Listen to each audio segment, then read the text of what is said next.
Hi, I'm Isaac Hayes III, founder and CEO of Fanbase.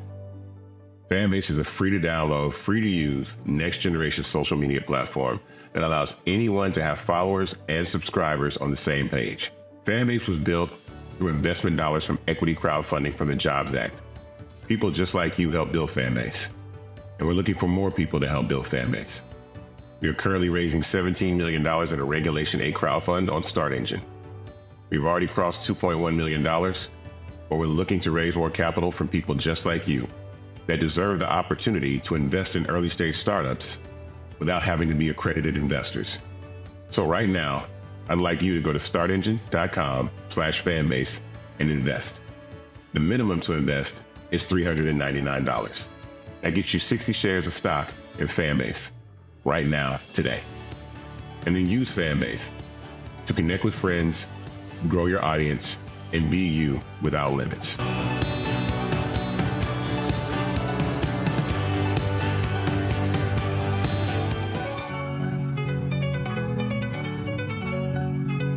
Black Star Network is here.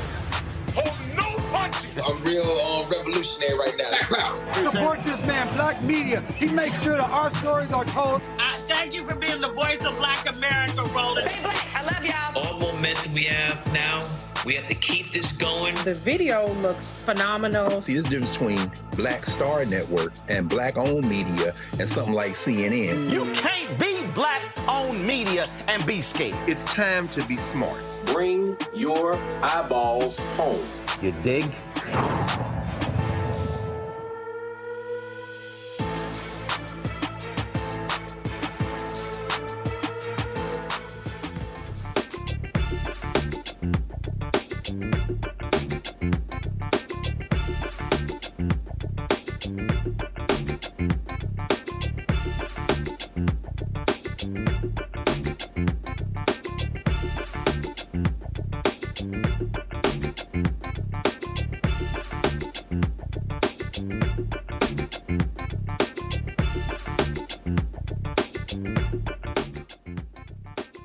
Today's Thursday, December 5th, 2024, coming up on Roland Martin Unfiltered, streaming live on the Black Star Network. Department of Justice, they've released a scathing report on how the Memphis Police Department violated the civil rights of Black citizens. Yet the mayor says, the Black mayor says he is not going to agree with a consent decree.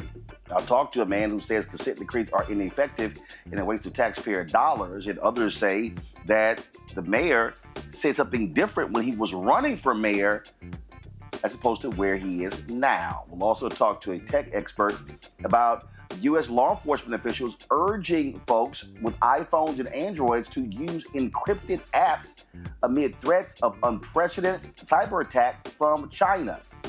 In tonight's edition of the Crockett Chronicles, Texas Congresswoman Jasmine Crockett blames Republicans for manipulating the census to favor congressional seats in her home state. Folks, there's a lot to be going to talk about. Let's get this thing going. It's time to bring the funk. I'm Roland Martin Unfiltered on the Black Star Network. Let's go. He's got it. Whatever the miss, he's on it. Whatever it is, he's got the scoop, the fact, the find. And when it breaks, he's right on time and it's rolling. Best believe he's knowing. Putting it down from sports to news to politics. With entertainment just for kicks, he's rolling. It's on go, roll, y'all. It's Roland Martin, rolling with Roland now. He's funk, he's fresh, he's real, the best, you know he's Roland Martin now.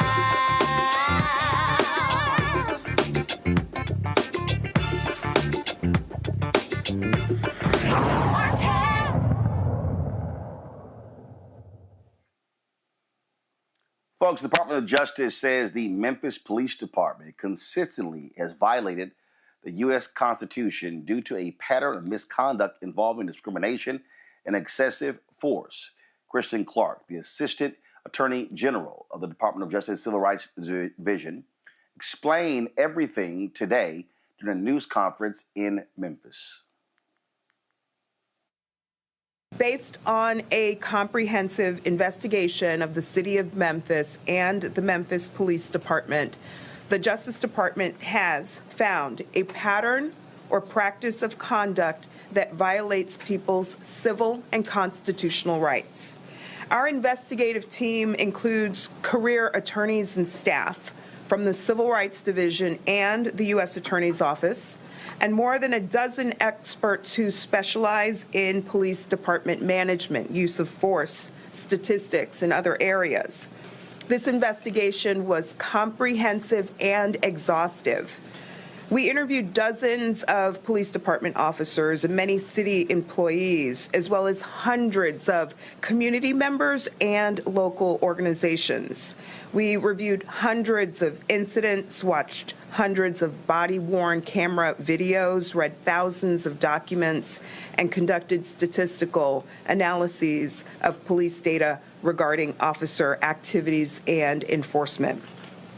Based on this investigation, we found that the police in Memphis use excessive force, that they stop, search, and arrest people unlawfully, that their policies have a discriminatory effect on Black people, and that they discriminate against people with behavioral health disabilities. Furthermore, we are also concerned that MPD officers unnecessarily escalate encounters with some of the most vulnerable members of this community, its children. Many dedicated police officers in Memphis regularly risk their lives to keep people safe and to protect their rights. The practices I described, however, violate the Constitution and federal law. They harm and demean people, and they promote distrust, undermining the fundamental safety mission of a police department. The city and police department can and must correct these issues. First, the police department must stop using excessive force. Officers often make tough choices in stressful circumstances, but in Memphis, we have found that officers often use unwarranted, serious force in response to low-level violations or traffic offenses. For example, officers tackled a man and held him down by his neck for littering in a park. Officers routinely punish people who flee or don't immediately follow directions. Second, the police department must end unlawful stops, searches, and arrests. Without reasonable suspicion or probable cause to believe the people they stop have contraband or are dangerous or are a flight risk, officers often frisk, search, handcuff, or hold them. For example, police detained a Black man outside of a dollar store and struck him in the leg with a baton and pepper sprayed him in the face. Dollar stores in the area had seen a spate of robberies, but police had no reason to suspect that this man had anything to do with them. Further, without evidence that someone's car contains drugs or weapons, officers often tow and impound the vehicles. Third, the police department must stop policies that have a disproportionate effect on Black people in this community. We uncovered racial disparities that cannot be explained by differences in driving behavior. We found that MPD cites or arrests Black adults for marijuana possession at 5.2 times the rate of white adults, based on data from 2018 to 2023. Police cite Black drivers for equipment violations like tinted windows at several times the rate of white drivers. And between 2018 and 2023, they arrested 121 Black children for disorderly conduct compared to just one child during that time period. Fourth, the city and the police department must stop discriminating in their response to people with behavioral health disabilities. When someone in Memphis calls 911 for a medical emergency, medical professionals respond. But if someone calls 911 for a behavioral health emergency, the police respond, even when there is no evident safety risk. One woman encountered police officers 169 times over 5 years. In nearly 95% of these encounters, there were no criminal charges. Instead, police brought her to hospital care. Crisis intervention teams began in Memphis with officers specifically trained in responding to behavioral health calls. Nevertheless, we found that even these officers still used force without justification and without first trying to resolve situations peacefully. One crisis team member acquired the nickname Taserface for his inordinate use of the tool. These team members routinely escalated encounters and used unnecessary force against people with behavioral disabilities, even children. Crisis intervention officers taunted, threatened, and used force against an 8-year-old boy with a history of mental health treatment. Children often suffer harsh treatment from the Memphis Police Department. Officers approach kids aggressively, they use profane language with them, and inflict needless, unreasonable force on them. In one especially disturbing case, a 16-year-old black girl called the police to report that she had been assaulted. When officers arrived on the scene, she declined to hand over her phone. The police handcuffed her and she became agitated. The officers responded by threatening her. Ultimately, they grabbed her and pushed her onto the ground. This kind of encounter potentially harms our children more than the similar conduct harms adults, creating risk of serious long-term harm such as post-traumatic stress, diminished academic performance, or future delinquent behavior. The misconduct that we observe offends the dignity of Memphis residents. It creates stigma and trauma. The practical results of the police department's misconduct often include loss of transportation and consequently employment and separation of families. But let me be clear, these tactics do not make Memphis safer.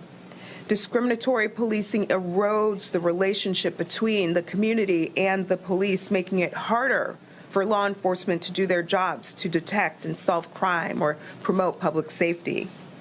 The violations our investigation uncovered stem from Memphis Police Department's deficient policies, supervision, training, and accountability systems. For example, the department uses traffic stops as a crime reduction strategy, but has not adequately supervised those traffic stops or meaningfully assessed whether this approach actually reduces crimes or violates rights. Further, officers lack clear guidance on what they can and cannot do. Supervisors have ignored or excused clear legal violations.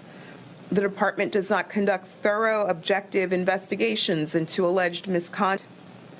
The city has noted the cost of police reform and consent decrees, but the pattern or practice of constitutional violations our investigation identified costs the city too, and will not be stopped by hopeful words or preliminary changes.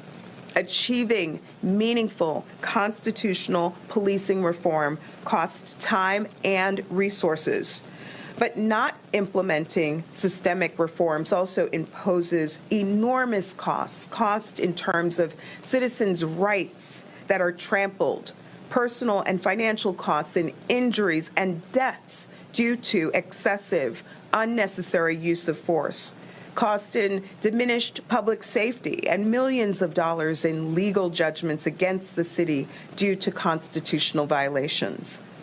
When the Justice Department works with police departments to achieve reform, these costs decrease. For example, our work in cities such as Seattle, Albuquerque, and Baltimore has led not only to declines in use of excessive force, but also reductions in violent crime. We stand ready to continue working with the city. The people of Memphis deserve fair, transparent, non-discriminatory constitutional policing, nothing less. We are prepared to work together to write a new chapter for this city. But make no mistake, the pattern or practice of misconduct that we found in Memphis must end. And federal law authorizes us to sue for an injunction if necessary to accomplish that objective. Now, the report was always supposed to be released today, but the city of Memphis actually got ahead of this report being released yesterday by commenting. Well, after they did so on yesterday, the city of Memphis told the Department of Justice they would not enter into a consent decree. Earlier today, Memphis Mayor Paul Young explained why. Let me be clear that I believe that even one incident of mistreatment by the police is one too many. The report the DOJ released last night, it's going to be difficult to read. Some of the types of incidents that are described are simply not acceptable, and our hearts go out to every person who has been impacted by those actions. Hear me when I say these things, that policing in Memphis must always be ever evolving, constantly improving, and I'm confident that our team is ready to further the work of creating ongoing change. We believe that adjustments we've already begun making must continue and that they must expand. It's my job as mayor to fight for the best interest of our entire community, every member, and that's what I'm here to do today. After carefully considering the information that we received from DOJ, we didn't believe that entering into any agreement in principle or consent decree right now, before even thoroughly reading the DOJ report, would be in the best interest of our community. It's crucial that the city has the time to do a thorough review and respond to the findings before agreeing to anything that could become a long-term financial burden to our residents and could, in fact, actually slow down our ongoing efforts to continuously improve our police department. The consent decree in Chicago has cost their city more than $500 million. The consent decree in Seattle has cost their city more than $200 million. In New Orleans, their consent decree has cost them more than $100 million. And from what I understand, in many cases, consent decrees are in place for at least 10 years or more. In some of these cities, crime has actually increased under a consent decree. And we can't risk that here, not in the city that I love, the city that made me everything that I am. We aren't alone in wanting to pursue a smarter way to make improvements. And we firmly believe that there is a better way. We believe we can make more effective and meaningful change by working together with community input and independent national experts than we can with a bureaucratic, costly, and complicated federal government consent decree. While the review period of this DOJ report predates my tenure as mayor, make no mistake that this administration takes the DOJ findings seriously, and we're going to review this report with an open mind to the recommendations. And while no police department is perfect, we have to strive to become as close as possible. Protecting the interests of this community is my top priority. And while we have much work to do, we are on the right track. As citywide crime has been down 13.5%, the Part 1 crimes and the more violent, those more serious crimes are down 19%. We've already begun implementing several changes within MPD, and we're committed to further progress. Our promise to Memphis and Memphians is that once the findings report is thoroughly reviewed, we'll work collaboratively with our community, local civil rights stakeholders, independent national experts, and the DOJ to develop an effective improvement plan that transcends what is undoubtedly a bureaucratic and costly consent decree. We're working with the team now to arrange a series of town hall meetings so that we can get community and stakeholder feedback on the DOJ's report, as well as the path we will take to ensure an even better MPD and a better Memphis. I want you all to know and make no mistake that we're committed to ensuring that we have a best-in-class police department that respects all citizens. And to sum it up, we agree that our police department should always strive for improvement. However, we don't believe that the consent decree is the most effective way or efficient way to achieve the results that our community needs and deserves. We believe that by working with all of you in our community, we can faster and more effectively work towards the outcomes that we all desire. And while I haven't been able to thoroughly read the DOJ report yet, I'm happy to take your questions about our response to the DOJ request that we immediately sign the agreement in principle towards the consent decree. What So, folks, so you heard that. Now, here's what's interesting. This is what Paul Young actually said when he was running for mayor. Again, let me stress that. This is what he said when he was running for mayor. This was a Q&A with the Memphis Flyer. The question was asked, MPD is currently under a civil rights investigation by the Department of Justice. How do you plan to ensure MPD treats all of Memphis' citizens fairly? The mayor said, quote, I welcome the investigation that's underway. It will help us identify national best practices for ensuring that everyone is being treated with dignity and respect. Leadership is making sure that I set the tone as mayor with my willingness to comply and willingness to engage. We want that to resonate with the chief of MPD and everyone that falls under her purview. The investigation will also give us declarative actions that we can take to ensure that we're doing exactly what we want. So again, when you talk about this particular consent decree, there have been consent decrees that have taken place all across the country. And so I want to, and you heard, of course, him talk about Seattle and the cost to taxpayers. Bob Scales is the CEO of Police Strategies. He joins us now. Okay, well, we don't have him yet, so guys, let's get him up. Let me bring him on my panel. I want to go to my panel, Reese Colbert, the host of the Reese Colbert Show, Sirius XM Radio, joining us out of Washington, D.C. Lauren Burke. She is with Black Press USA, but also owner of Black Virginia News, joining us from Arlington. Dr. Greg Carr, Department of Afro-American Studies at Howard University out of Washington, D.C. Lauren, I want to start with you. So it's very interesting. You heard Mayor Young there lay out, this is what the cost is to these cities. You know what the mayor didn't say, Lauren? He didn't say how much abuse cases have cost taxpayers in Memphis. He didn't say how much money Chicago has had to pay out from police abuse. He didn't talk about the Holman Street location in Chicago where they were holding people and the lawyers didn't even know. It was essentially Chicago's own Guantanamo Bay. He didn't talk about how much it has cost Seattle for a lot of these settlements. And so it's interesting to hear him talk about, then he says, well, and also with these consent decrees, crime has gone up. Let's also be honest. Crime has also gone up because you've had police officers around this country who don't like it when they're held accountable. So what do? They stop policing. And so and let's not talk about, the Trump Department of Justice, where they said, Jeff Sessions, Bill Barr, they're going to be pulling back on consent decrees because it was hurting the morale of cops. At the end of the day, you have to have something that is going to fix these problems or try to alleviate these problems. And the reality is you cannot leave this up to police departments in the cities alone because that's how the problem started in the first place. Yeah, and also, interestingly enough, the other thing he didn't mention, in a 64% Black city, Memphis. I mean, I was looking that up as we were waiting, and I did not know that Memphis was 64% Black. I knew that it was probably majority Black, but 64%.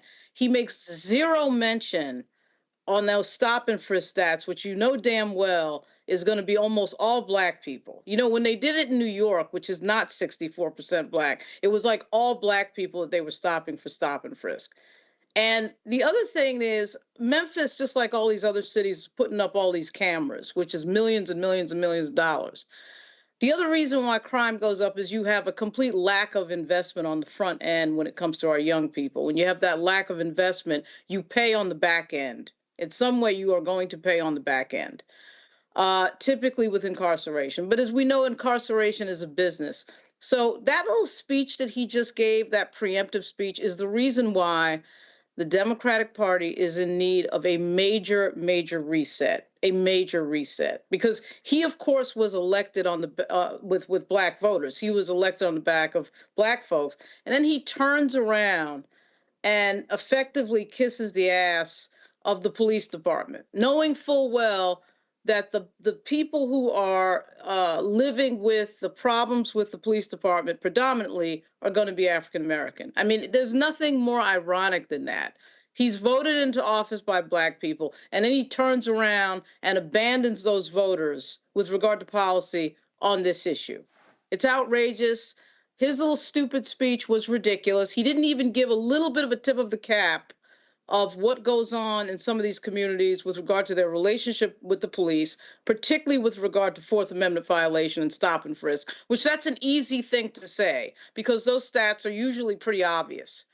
I mean, that was outrageous. That was absolutely embarrassing and outrageous. And that's the reason why so many voters get frustrated, not only with the Democratic Party, but specifically Black leadership around this country when you see something like that. I sat there and again I listened to all of that, Reese, and I'm sitting there, and I guess for me, what is so bothersome is real people. Mm-hmm. Real people are affected. The mayor's citizens, and by the way, we reached out to the mayor to get him on the show. We reached out, let me know, Carol, to every city council member. Nobody was available to come on. Now, we had city council members who came on after Tyree Nichols was killed. Mm-hmm. Oh, they had lots to say after Tyree Nichols was killed. But when this report comes out, because this report goes beyond Tyree Nichols, this report talks about the culture of a police department. And the reason, and this is a 70-plus page report, and the reason these reports are important is because this is not taking the Memphis PD. In this report, they actually detail how the internal affairs does faulty and crappy investigations. That's the job of internal affairs, to hold the police department accountable. And so, see, the mayor say, well, you know, this may get in the way of things that we're already putting in place. And again, you notice two things that he did right there. And politicians do this all the time. Okay? Oh, this might cause crime to go up. How? Please state. And then they always like to use money and cost against doing something. Okay, so it's going to be costly. Why is it going to be costly? Because will the consent decree demand more training? Will the consent decree call for police accountability? See, all this little double talk I can't stand, when the most important thing here that the mayor should be saying is that thank you for doing this report, because there's nothing more paramount than the safety of our citizens, and they should not be under attack by people who the taxpayers are paying. Absolutely. Let's just be clear. Mayor Young is full of shit. He's completely full of shit. He's trying to get ahead of the report by saying, oh, well, we don't know if we're going to enter into it before we read the report. Well, you didn't have to make a comment before you read the report. You could have waited and saw what was in there, and then you could have made your statement. But the reality is that to say that all this money has been spent on consent decrees is not an indictment on consent decrees. It's an indictment on policing. It's an indictment on the idea that if you throw more money at police officers, at training, and at other programs, that's going to reform the system. That's what it's really an indictment on. Seattle has a budget of over $300 million a year on policing. And so the $200 million they spent over a decade that didn't... Wait, hold on, Reese. 40% of Memphis's total budget goes to public safety, goes to police department. 40%. Mm-hmm. And so what the mayor really is getting at, without saying it, because I don't think he has the balls to say it, and certainly he's clearly beholden to the police chief that was standing behind him, skinning and grinning, is that they don't have the balls to say that the solution isn't in putting more money in police programs. The solution is putting more money into the community. The solution is actually getting outside of a police response to things that are happening in the community, like what Kristen Clark detailed, how these so-called police officers that are supposed to be there and specifically trained to respond to mental health issues, but they out there taser facing people. What kind of shit is that? So, to the extent that consent decrees are a problem, it's because consent decrees have the basic premise that police officers can be reformed, that police departments can be reformed, that there is a degree of oversight, that there is a degree of programs that could be put in place to govern the police officers who conduct themselves in deplorable manners, who discriminate and wreak havoc on their communities that they're supposed to protect. That's really what there is an indictment of. So they should actually be grateful that these consent decrees are there that help inflate the already bloated police budgets under the false notion that they can be reformed. Clearly, they cannot. That's the real issue. And for him to sit up there and gaslight the predominantly Black residents who are victims of this kind of racial profiling, this is not a safety issue. It is a quality of life issue. If you are a Black person who cannot walk down the street, who cannot call the cops, who cannot be minding your damn business without getting harassed and stopped and have these pretextual charges being thrown at you, bullshit charges, that's a quality of life issue. That's not a public safety issue. So yeah, the reason why crime hasn't gone down in those places is because they're putting the money in the wrong places. They're putting the money in the police departments instead of back into the communities.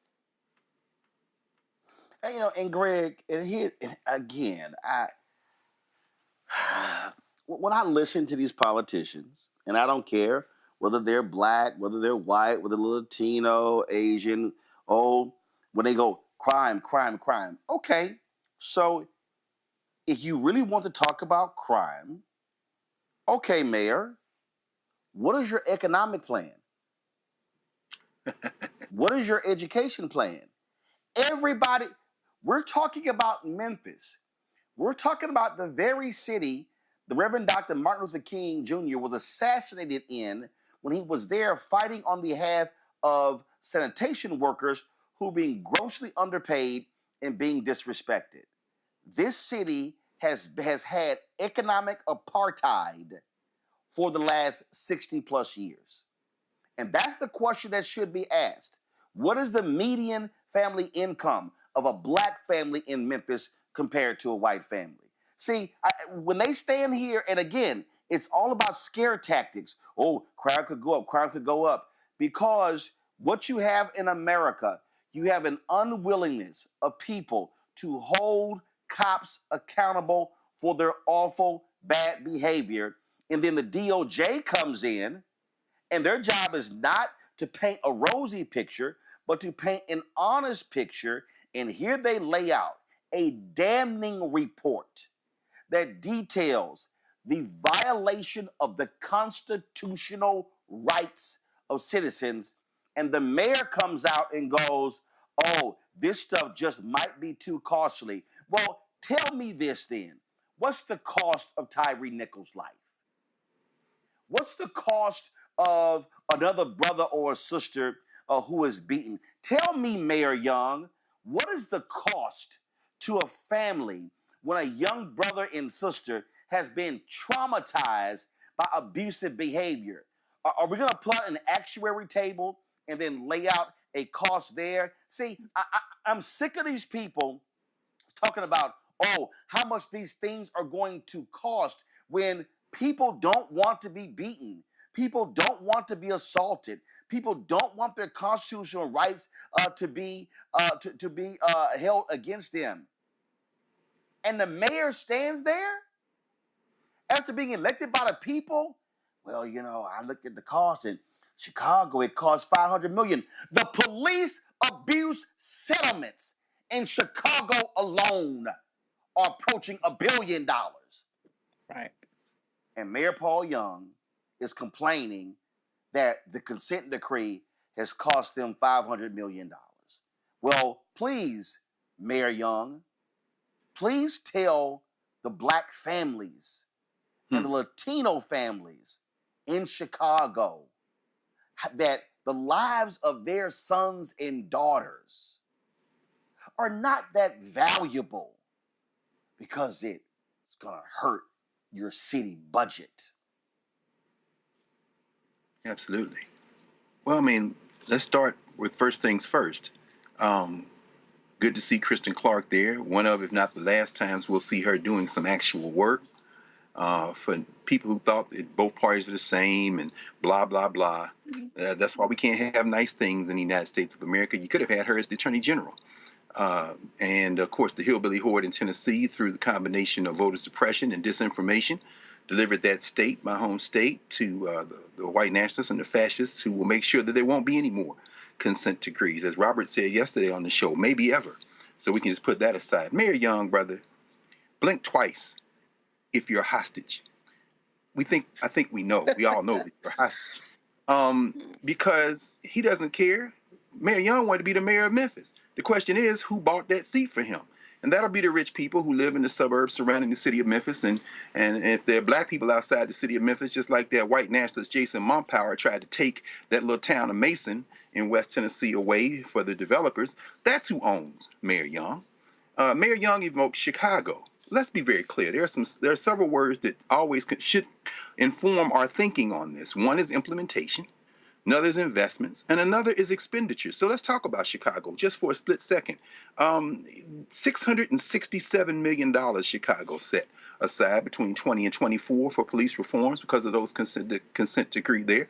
As you say, that's less than $1 billion. That's less than the lawsuits, but let's be very clear. How much of that money was actually spent? Brandon Johnson, 2 weeks ago yesterday, put together a proposed 2025 budget for the city of Chicago. It would slash by 13% the number of employees charged with implementing the federal court order requiring the Chicago Police Department to stop routinely violating residents' constitutional rights. So he's going to slash the budget. But guess what? That's not even the biggest story. The Chicago Police Department to date has met just 9% of the court order's requirements during that 5-year period. They've spent less than 25% of the allocated budget over that same period, according to their own audits. So it isn't that they've encumbered the money to be spent. They haven't spent the money. But let's put a cherry on top of that. The cuts include the Office of Constitutional Policing Reform. That's going to be chopped in half to about $3.7 million, slashing that workforce to implement now by 57 employees. But guess what? He's proposing, Mayor Johnson is, $194.6 million on top of the money that has been encumbered for 2025. He's going to spend almost $200 million. What? But guess what that number comes up to? It's a 3.2% increase in total spending, but those additional funds will be just enough to cover the cost of employee raises required by the city contract by the Fraternal Order of Police. Mayor Young, blink twice if you're being held hostage by the damn police union. Not only have they not spent the money in the consent decrees, to the degree that they're increasing budget for the police department is going to raise this because of that funky-ass police union. These paddle rollers are out of control. Not enough people are voting to put politicians. Politicians not your friend. We could reach into Mayor Young's guts, pull him inside out, and make him do what we wanted if enough people got involved in the political process. There's enough blame to go around in this, but I don't blame Mayor Young. He's just a hostage, and he's just a politician. And he's going to say whatever he needs to do to keep his job. We don't know whether consent decrees work or not because the money for implementation hasn't been spent. That is always the issue there. All right, we're going to go to a break. We come back. We're going to talk to a guest who says that, in his opinion, consent decrees don't work. Well, let's find out why. You're watching Roland Martin Unfiltered on the Black Star Network, live from the Bay Area. Back in a moment. On the next Get Wealthy with me, Deborah Owens, America's Wealth Coach, Black Americans have 1/10 the wealth of their white counterparts. But how did we get here? It's a huge gap. Well, that's why we need to know the history and what we need to do to turn our income into wealth. Financial author and journalist Rodney Brooks joins us to tell us exactly what we need to do to achieve financial success. You can't talk about why we are, as Black people, where we are, unless you talk about how we got here. Bridging the Gap and Getting Wealthy, only on Black Star Network.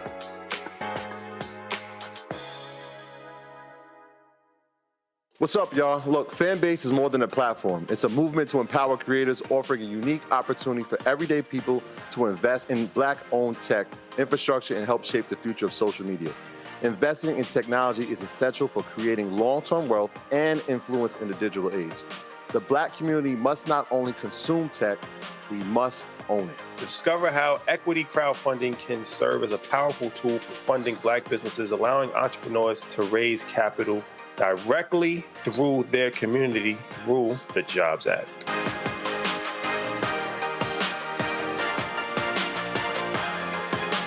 Now streaming on the Black Star Network. I had been trying to get a record deal for a long time. You know, when I finally got signed to the Motown record label in 2003, I was 34, 35 years old. And up until that time, I had been trying to get record deals the traditional way. You know, you record your demo, you record your music, and you send it, you know, to the record labels, or maybe somebody, a friend of a friend, knows somebody that works for, you know, the record label. And really, chemistry that was my last ditch effort at being in the music business. How long have you been trying? I've been trying since I was a teenager. Wow. You know? And you know. And I'm grateful that it didn't. I'm grateful that it happened when it happened, because I wasn't prepared, you know, as a teenager to embrace all that comes with a career in the music industry.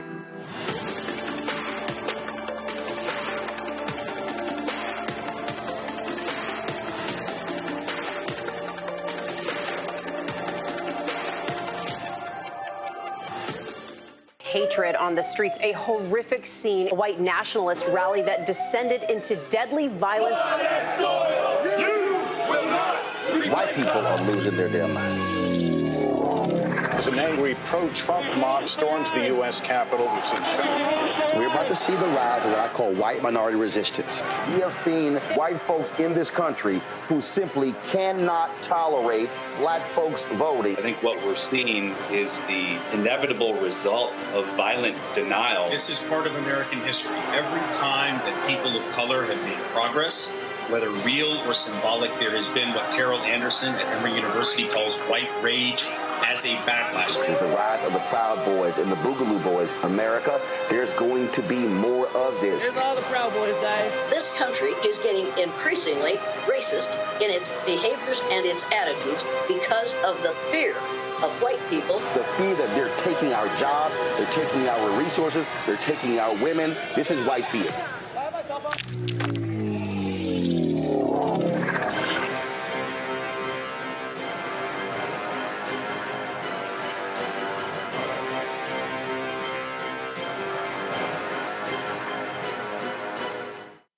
Hey, it's John Murray, the executive producer of the new Sherry Shepherd Talk Show. This is your boy, Earthquake. And you're tuned in to Roland Martin, Unfiltered.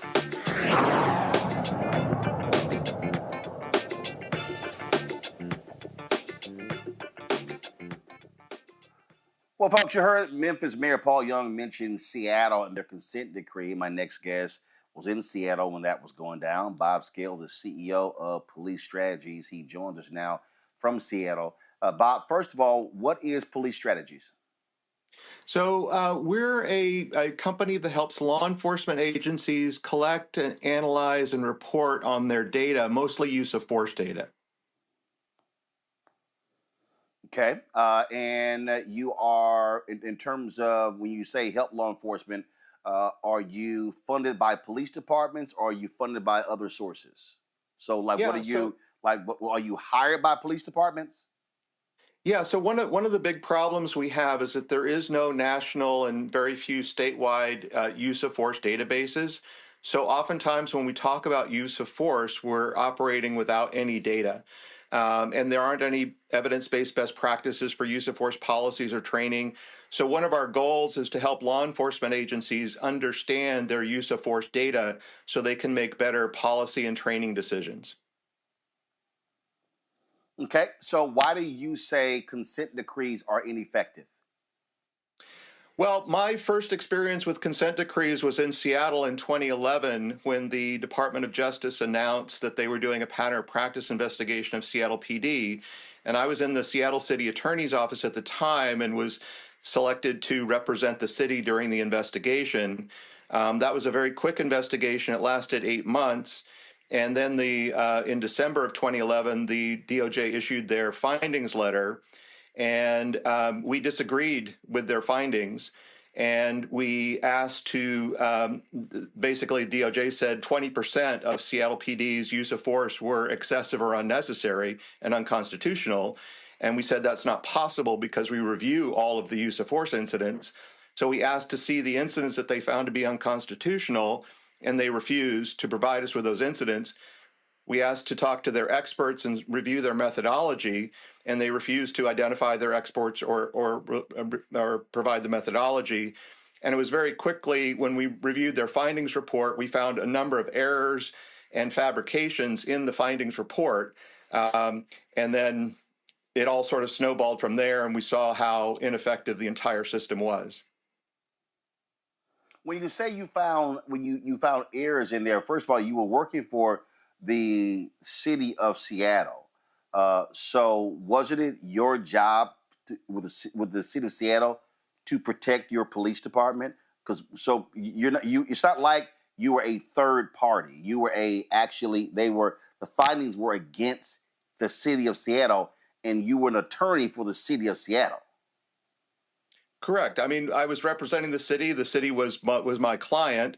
But what we did was we went through and the DOJ did not identify any of the incidents in their report. However, we were able to identify the fact patterns and match them up with actual police incidents. And what we found was that the way that the DOJ characterized these incidents was they either added information, they left out important information, or they just reached incorrect conclusions about what happened. And the DOJ never actually provided us with any evidence. We had to piece it together ourselves. So it's not a matter of did we interpret it differently than the DOJ? The DOJ put in factual information that was inaccurate. But you say consent decrees don't work, but you're only speaking about what happened in Seattle. Do you have any other experience with other cities and consent decrees? Yeah, so after when Seattle, the mayor decided to sign the consent decree about 6 months after the findings, or 8 months after the findings, and the mayor appointed me to be the compliance coordinator to oversee the reforms in the department, and I did that for about 2 years. And so I got a good sense of how the monitors work, how DOJ works, how federal judges work. And I've also spoken with most of the current cities from people in the department or in the city, most of the current cities that are currently under consent decrees. And I started sort of speaking out in social media, particularly on LinkedIn, about consent decrees because I saw the same problems happening in Seattle, happening in every single other city that was under a consent decree. Okay, but when you say the same problems, there have been other cities, other leaders that have actually welcomed these consent decrees. When Donald Trump, under his DOJ, Jeff Sessions, when they came in, they tried to stop the consent decree in Baltimore, and the city of Baltimore disagreed with them and said no, they wanted to move forward as well. And so, if you don't have the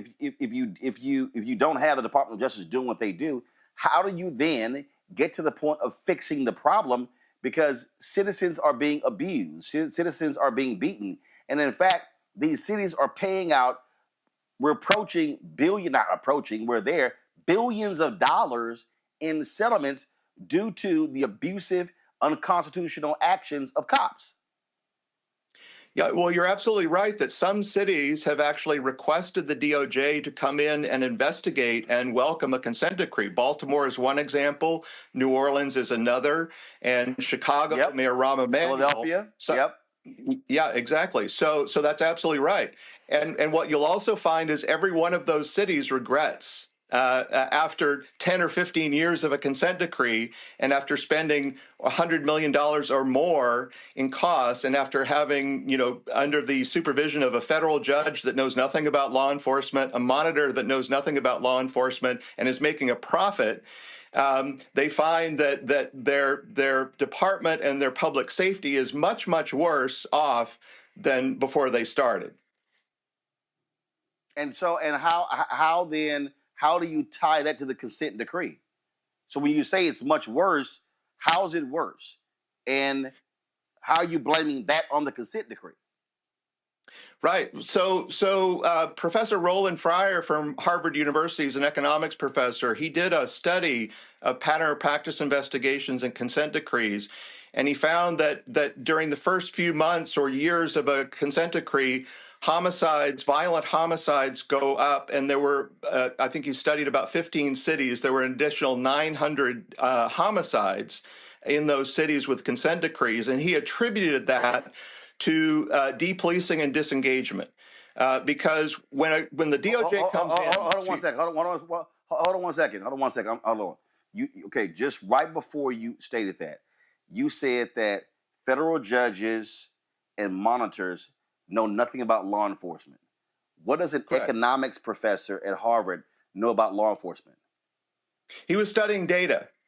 He wasn't trying to manage departments. He was studying data and using statistical techniques to determine that the violent crime and homicide levels went up after a pattern of practice investigation, and he attributed that to the depolicing and disengagement effect. Because when the DOJ comes in, what they're telling officers is, we don't want you to make stops, we don't want you to make arrests, we don't want you to use force, we don't want you to get complaints, and the only way that the officers can comply is to basically disengage and not do any proactive policing and only respond to 911 calls. And that's what happens in every single city that is under investigation and goes into a consent decree, is you have this massive drop in arrests and an increase in crime. Well, you're citing Roland Fryer's data, but literally at Harvard, Justin Feldman literally lays out that Fryer's data was wrong. There are individuals that actually dispute Fryer's report. Other folks and academics who do so. But you talk about what the department, what DOJ actually says. Well, this is what we also know. We know this for a fact. I lived in Chicago for 6 years, where there were cops in Chicago don't like oversight, don't like having to report various things. Cops in Chicago admitted breaking radios, admitting not turning on body cameras, not turning on dashboard cameras. And so how do we also account for cops who don't want any accountability, and they are making decisions that, oh, you know what? I'm just going to take this check and do nothing. And so what are we supposed to do when you still have citizens who are being abused, who are being beaten, when you have cops who don't want to be held accountable? Right. There are many problems with law enforcement. There are many bad officers that should not be police officers. The question is, what do we do about it? There's no consent decree that's been successful. There's no consent decree that has actually improved the constitutional policing in any city. What DOJ has the authority to do, but they rarely do, is prosecute the officers that actually commit the offenses. And if they did that, instead of blaming the mayor, blaming the city council, blaming the police chief, blaming policies, blaming training, they blame everybody except the officers that commit the crimes. And they let those officers, for example, in Minneapolis. Go ahead. In Minneapolis, in Baltimore, in Chicago, any major city that's had a high-profile officer-involved shooting or officer-involved death, the officers that may be involved in that particular death are prosecuted, but then the DOJ comes in and said this is a widespread problem. There are officers every day that are violating people's constitutional rights. And the way we're going to fix it is to do a consent decree and change your policies and training, but every officer that's ever violated somebody's rights is going to get off scot-free. Because nobody's going to, the DOJ does not prosecute officers. They try to do these phony consent decrees that do nothing. But wait a minute. But if we want to talk about prosecution, then isn't what you just said a direct indictment on district attorneys' offices, people who work closely with cops? Because here's the reality: on the federal level, they have a very narrow window, if you will, when it comes to civil rights violations. Former Attorney General Eric Holder talked about this here in terms of sort of how feds look at it. The reality is, when you look at a lot of these cases, part of the fundamental problem is they're not being prosecuted locally. And so shouldn't the onus on the first level be on these DAs who are doing their job? When I look at the Memphis report, they talk about how the Memphis Internal Affairs Department doing shoddy investigations. Isn't that their job? And so I get sort of this targeting about DOJ, but if local DAs and county DAs and internal affairs departments aren't doing their jobs and these cops are not being indicted, what often happens is the DOJ becomes the last resort for many families, because the families are being let down by local and state district attorneys and attorney generals. I absolutely agree. We should have fewer consent decrees and more prosecutions of officers who commit crimes and violate people's civil rights. Now, but they're not doing it. But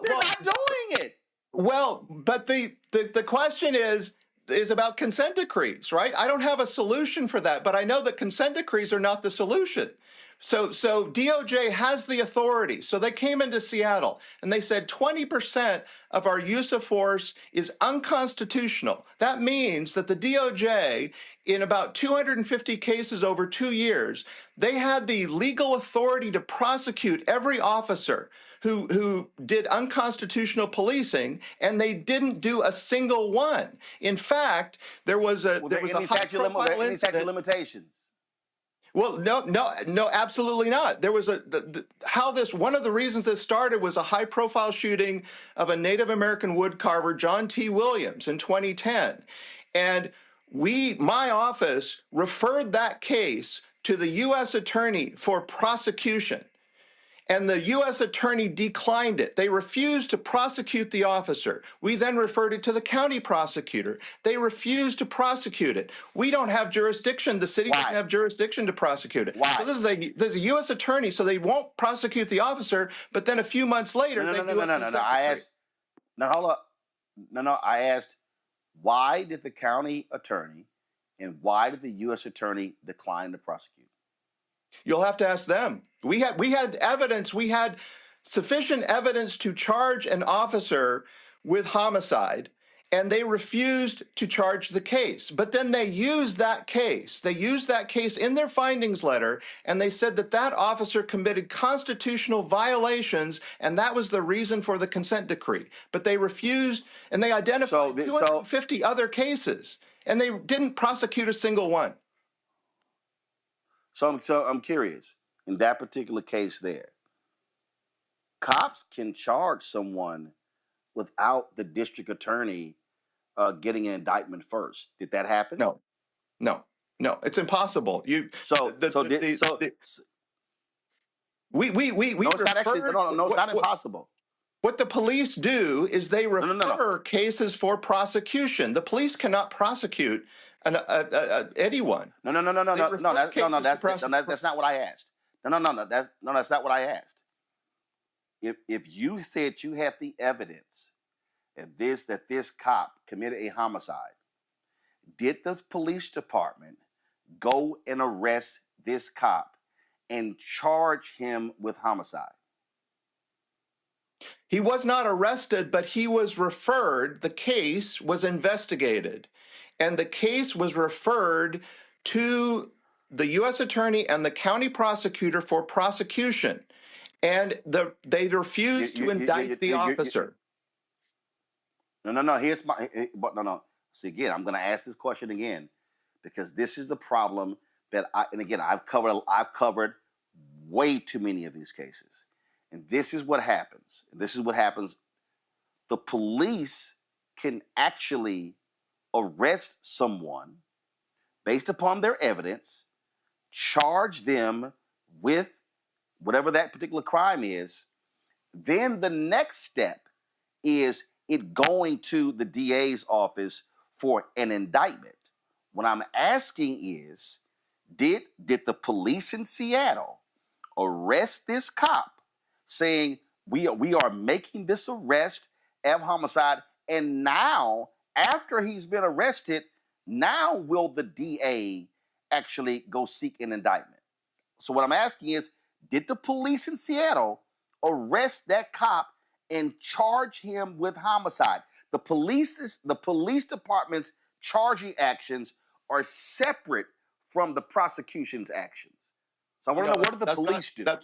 That's not accurate. No. So the police, you're correct that the police could have arrested the officer, but officers are not arrested until they are indicted, because arrest is used when the individual represents an immediate threat to public safety. So when officers, a police officer who kills somebody, that's not an immediate threat to the public? Well, what happens after every officer-involved shooting in every jurisdiction I know of is that the officer is immediately taken off active duty, right? And normally their firearms are taken away and until the investigation is completed. So that officer was actually fired just a few days after the incident. So he was fired by the police department. So he was no longer a police officer. But the issue is not whether he was arrested or not. The issue is, and the police cannot charge anyone. All they can do is refer a case for charging. Only the district attorney or the U.S. attorney can file charges.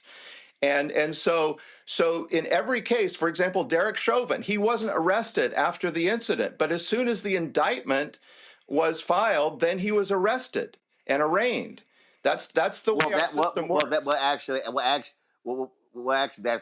That's part of the problem we have in our society. We have a completely separate law enforcement system when it comes to cops and when it comes to everybody else. My panel has questions. Lauren Victoria Burke, you're first. Yeah, I don't know where to begin. My head is sort of spinning a little bit. I mean, Bob, don't you think that it's really the case that the consent decrees don't work because cops effectively in our society are a protected class, right? I mean, politicians protect police. Police are immune from most criticism, and this idea that the money. I thought that your point with regard to money was particularly laughable.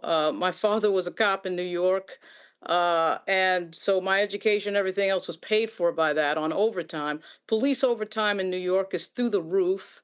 This idea that the consent decree is really expensive and so we shouldn't do it. Are you kidding me? We spend millions and millions and millions in this country on law enforcement. Law enforcement gets what they want. When they ask for money, they get money. There's not a politician, Democrat or Republican, that wants to be on the record against law enforcement funding. So, I mean, this idea that we as a Black community will sit here and watch video of Walter Scott getting shot in the back and Eric Garner getting choked out on the street and all these other things, George Floyd, and not be a little bit disgruntled about that, I think is outrageous. I mean, we should be having more than just this, consent decrees. You've got to be kidding me. I mean, this idea, I think it was 2015 when Eric Holder, after Ferguson, Eric Holder investigated Jennings and Ferguson, and we found out that the cops were fleecing the Black community in Ferguson. This is data. You want to talk about data and rolling flyer? Let's talk about data. I mean, we've got so much data on this that it's ridiculous. So when you say that the consent decree doesn't work, it doesn't work because we in this society really respect and value and protect cops. Cops are a protected class. They're undeclared protected class. So I have no question. I guess that's my comment. But I find your entire thesis to be a little bit based on Washington State, a little bit challenging. I mean, I know you know about the ACLU suing the city of New York on stop and frisk, and they were stop and frisking basically all black people, all black men. So, you know, give me a break with this general idea that we shouldn't be questioning law enforcement. Well, that's not what I said. So all you have to do is, if you want to look at money, look at Chicago. The mayor tried to recently cut the Chicago PD's budget. And Chicago PD said, we can't do that because of the consent decree. And the monitor said, you can't do that. And the judge said, you can't do that. And DOJ said, you can't do that. So he restored all the cuts to Chicago PD. So consent decrees are a blank check for police departments. If you're into defunding the police, don't do a consent decree, because they'll get everything they want under a consent decree.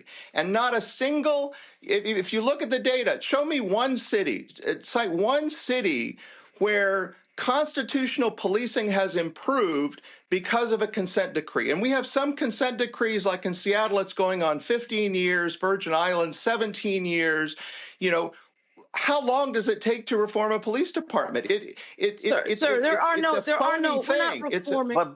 We're not reforming police. But Bob, is right? it? I mean, we're not. The idea that we're somehow going to change the police in this country in itself, whether there's a consent decree or not, whether $100 million is spent or not, you know and I know that that's not going to happen. Police have a great deal of power in the United States of America. We spend millions of dollars out of budgets on police. That's not going to change. They're going to. You just saw probably the piece we just had in Memphis. They stop and frisk who they want. There are clear Fourth Amendment violations, and as long as you do it with the black community, no one is going to say anything. So this idea that somehow, you know, wow, the biggest problem that we have here is that, wow, these naughty consent decrees. Really? Really? Tell that to the family of Walter Scott and Eric Garner and George Floyd. One second. I said they don't work. The consent decrees don't work. If you want to spend money, I want to show this. Money, Bob, one second. Prosecute officers. Do that. That will work. Bob, first of all, on this show, we've long said prosecute officers, but the problem that you have in prosecuting officers is that you have DAs who work with those very officers, and guess what? Cops rebel. No. One second. And again, part of the problem is that how the federal laws are set up. They have a very narrow window. When you talked about money, I pulled this up. That's not true. Chicago taxpayers should. One second. First of all, Bob, we literally have had the Attorney General of the United States state that. So I'm only stating what Eric Holder said. And it's not true. I'm going to say this because here. All you have to do is one second. Between 2000, Bob, 1 second. Between 2019 and 2020. Bob, 1 second. Bob, 1 second. Bob, 1 second. Bob, 1 second. I want to speak to the money part. This is Chicago. Between 2019 and 2023, Chicago taxpayers paid $164.3 million to resolve lawsuits that named 200 Chicago cops. In all, the city spent $384.2 million to resolve lawsuits alleging approximately 1,300 Chicago police officers committed a wide range of misconduct. And if we go to New York, that number is approaching $1 billion. So the reality is the amount of money we're spending with these lawsuits is unbelievable. Reese, what's your question? I just want to clarify that the money is not spent on consent decrees. The money is spent on corrective actions that are identified and agreed upon within consent decrees. Consent decrees themselves don't cost money. You have a monitor, you have judges. That's not what's costing hundreds of millions of dollars. It's the programs, the ineffective programs, which I would agree with you if you want to say that the programs implemented supposedly to bring these police departments into compliance are ineffective, but that's not the consent decree itself. It's the programs that are selected. So my question would be, you say prosecute police officers.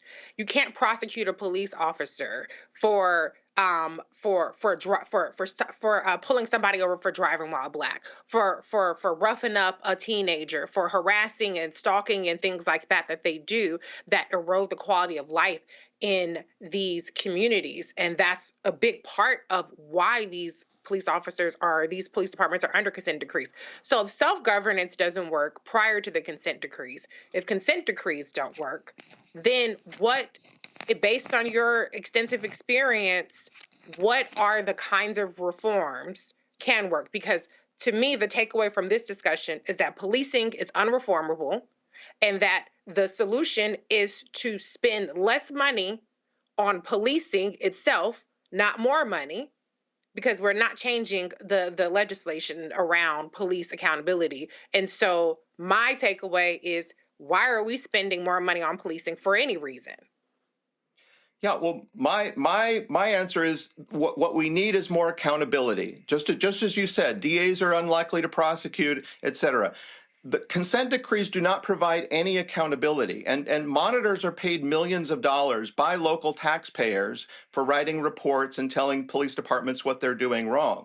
There is no magic bullet. There is no policy, no training, no supervision that DOJ does in their consent decrees that is the magic bullet that changes anything. It's just literally a waste of money, where DOJ could spend those resources on prosecuting officers who commit constitutional violations, which according to the DOJ are widespread. This is not a question of, well, we don't have jurisdiction, we don't have the tools. They have all the tools they need. They just choose to allocate their resources towards consent decrees rather than prosecuting officers. If officers knew that if they violate somebody's constitutional rights, that they will be prosecuted by the DOJ, I guarantee you that their behavior will change. If there's no accountability, they have no incentive to change their behavior. Consent decrees don't do anything to change officers' behavior except make them less proactive.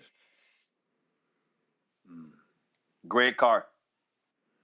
Thank you, Roland, and thank you, Mrs. Scales. I think we could all agree.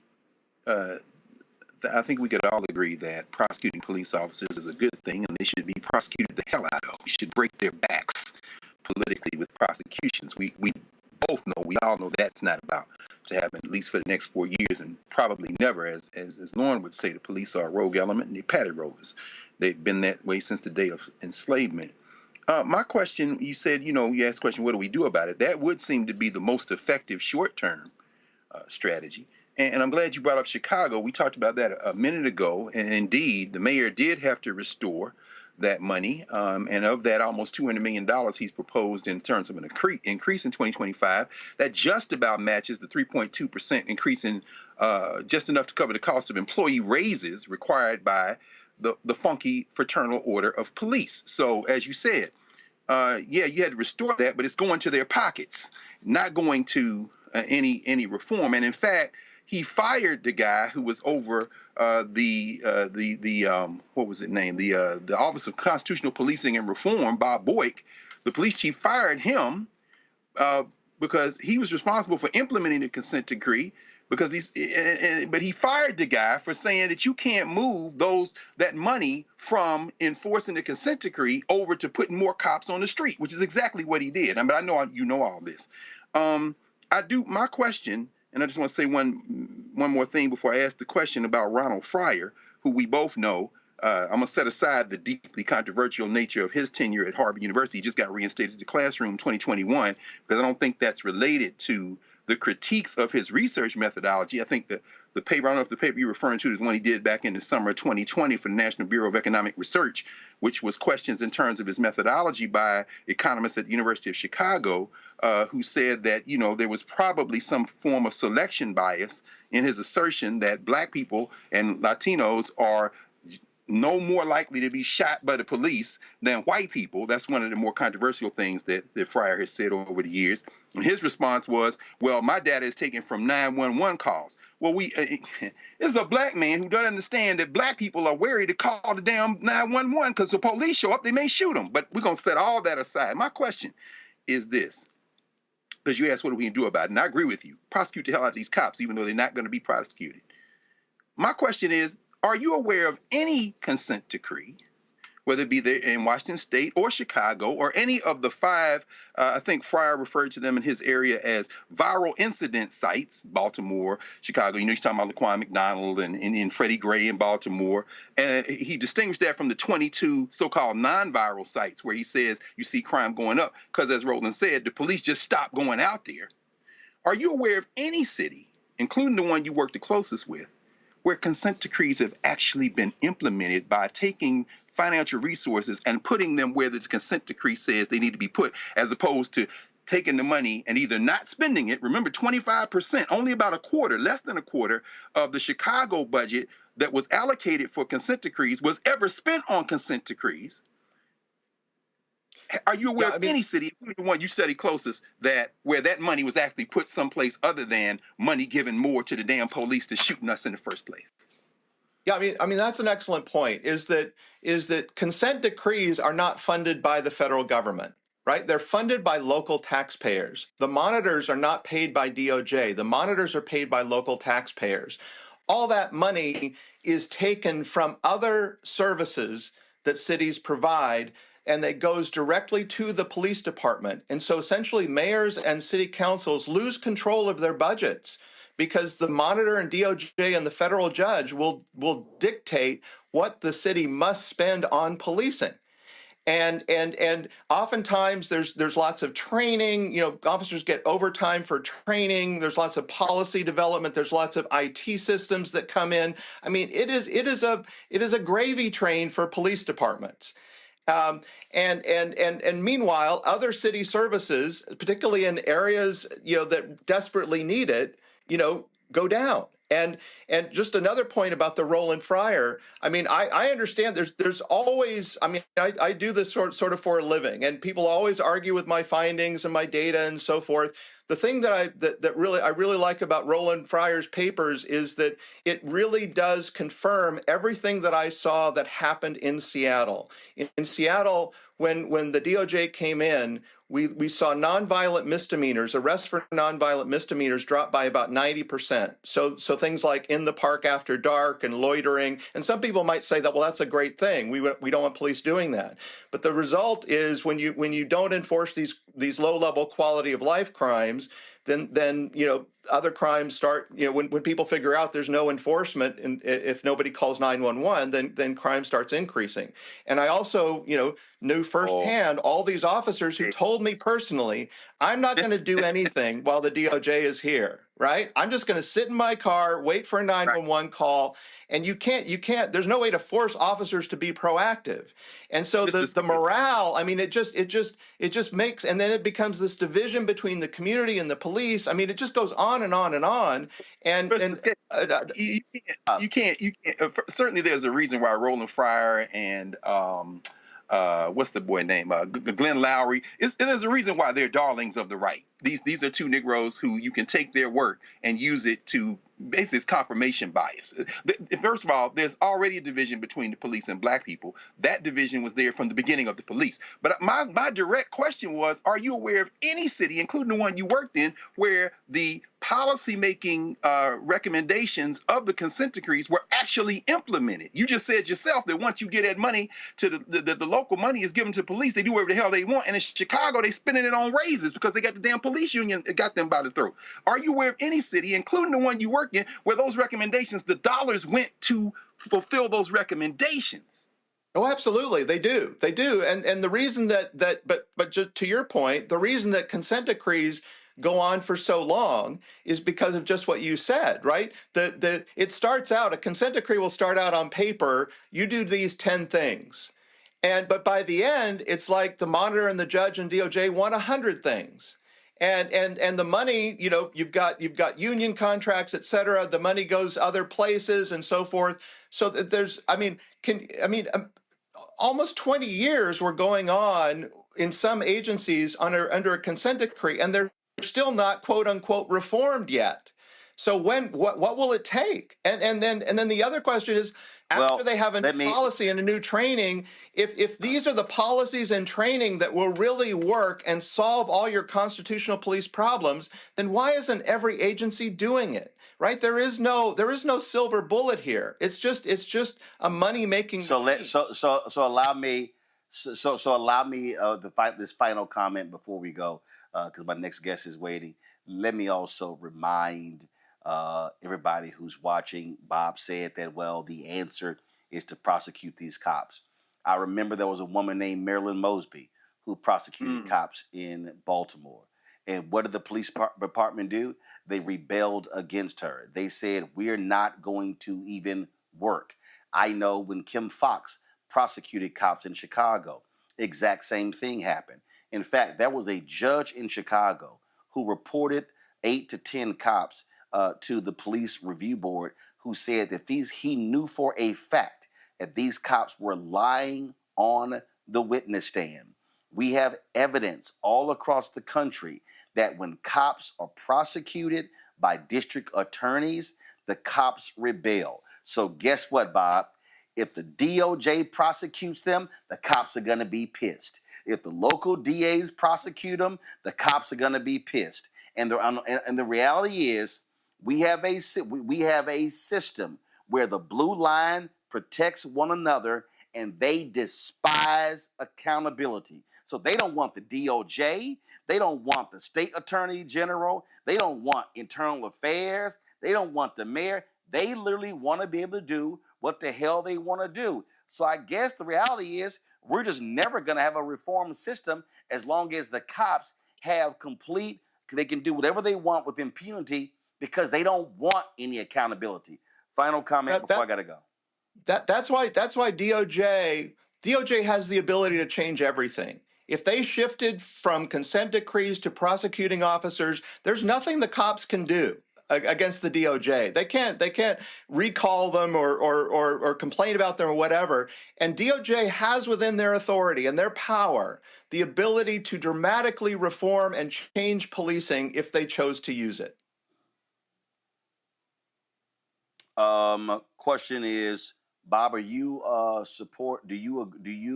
agree with getting rid of qualified immunity? No. I mean, the thing is that the qualified immunity is not about prosecuting officers, right? That's civil liability. We're talking about prosecuting officers. I don't think the civil liability is going to change much, but the prosecuting officers, if an officer knows, if I violate this person's constitutional rights, I could go to jail. That is the best deterrent you have for bad policing. Well, guess what, Bob? I know a lot of people that said if we impose the death penalty, that is going to be deterrent against murder. It didn't happen. I know for a fact that the reason those cops continue to do what they do, because they know that the system that we have, this is what they know. They know that district attorneys are afraid to prosecute them, because those same DAs want the police union's endorsement. Those same cops know that mayors do not want to wage war against those bad cops because they want the police endorsements union. And they also know that when they go to, if they do get indicted and go to trial, juries are more than likely to acquit cops of bad behavior, even when it is clear, it's undeniable, because in our society, we have scared people so much that say, don't you dare oppose cops because we need them. And so I guess we never gonna fix this problem, because it is literally, the deck is stacked in favor of cops against everybody else. Bob, we appreciate it. Thanks a lot. Thank you. Folks, we're going to a break. We come back, we're going to talk about why is the FBI telling people if you have an Android or an iPhone, you should be using encrypted apps and not sending text messages. We'll have that for you. Next, Roland Martin Unfiltered on the Black Star Network.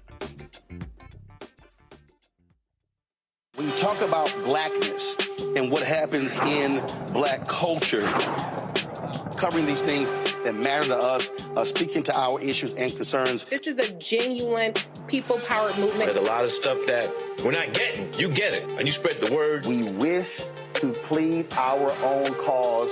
Too long have others spoken for us. We cannot tell our own story if we can't pay for it. This is about covering us. Invest in Black-owned media. Your dollars matter. We don't have to keep asking them to cover our stuff. So please support us in what we do, folks. We want to hit 2,000 people, $50 this month, raise $100,000. We're behind 100,000, so we want to hit that. Y'all money makes this possible. Checks and money orders go to P.O. Box 57196, Washington, D.C. 20037-0196. PayPal is R Martin Unfiltered. Venmo is RM Unfiltered. Zelle is Roland at RolandSMartin.com.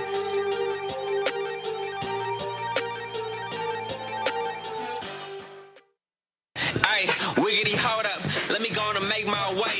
It's the Founders Day of my friend A5A. If you ain't know that, yeah, we the first and the oldest. Let me correct that, bruh. We the first and the coldest. When you step on the yard, just know we own this. We built it brick by brick since 1906. Check the history facts and look at what we demonstrated. How we copy anybody. We the ones originated. Taking to school like lean on me. And that's OCCJKMOT. And when you see V, you know we ain't free. We got MLK, WEB. I mean, look at the boy, we gon' be alright. If I named every alpha, we be here all night. You see that black and all gold through them neon lights. If I ask her who she with, she say she want ice. Only time our heads down after singing the hymn. Competition with who? We ain't competing again. If it's something that's stuck and we keeping the win. Cause without us, boy, it wouldn't be no them. Yeah. Alpha Phi Alpha Fraternity Incorporated develops leaders, promotes brotherhood and academic excellence while providing service and advocacy for our communities. Check your facts. Well, of course, yesterday was the Founders Day for Alpha Phi Alpha, so we gonna still show a little love today. All right, folks, let's talk about this here. Responding to a series of cyber attacks on telecommunication companies like AT&T and Verizon, U.S. law enforcement officials are advising Americans to use encrypted messaging apps to safeguard their communications from foreign hackers, such as China. So according to the law enforcement, the Chinese hackers have literally been inside of these telecommunication companies for months, and they still are there. And the FBI is saying until they are gone, if you're going to be sending important text messages, you had better use encrypted apps.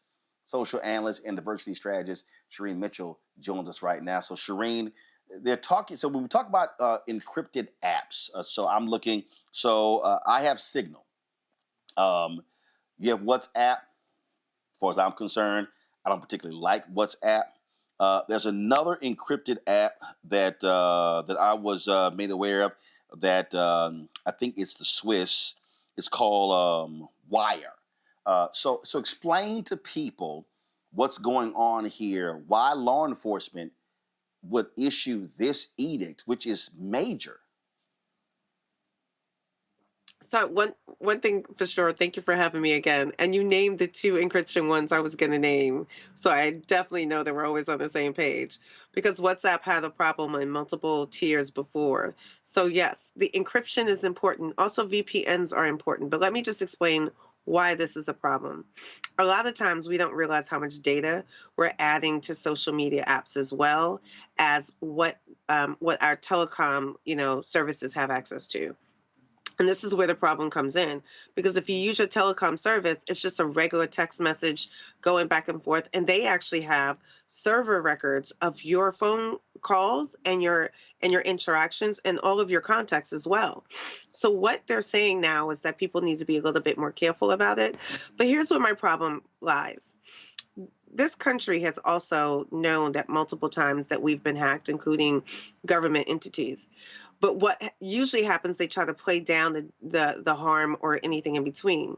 So the only way we know something changes is when our service, like Verizon, changes their, the way that they do security, right? All of a sudden the service changes. We should be told that the reason why those security changed is because we had a situation where something happened, something was released, something was hacked. Even what the FBI is saying, they're not telling any of the customers whose information may be out there, that their information is out there. They only told high profile people that information.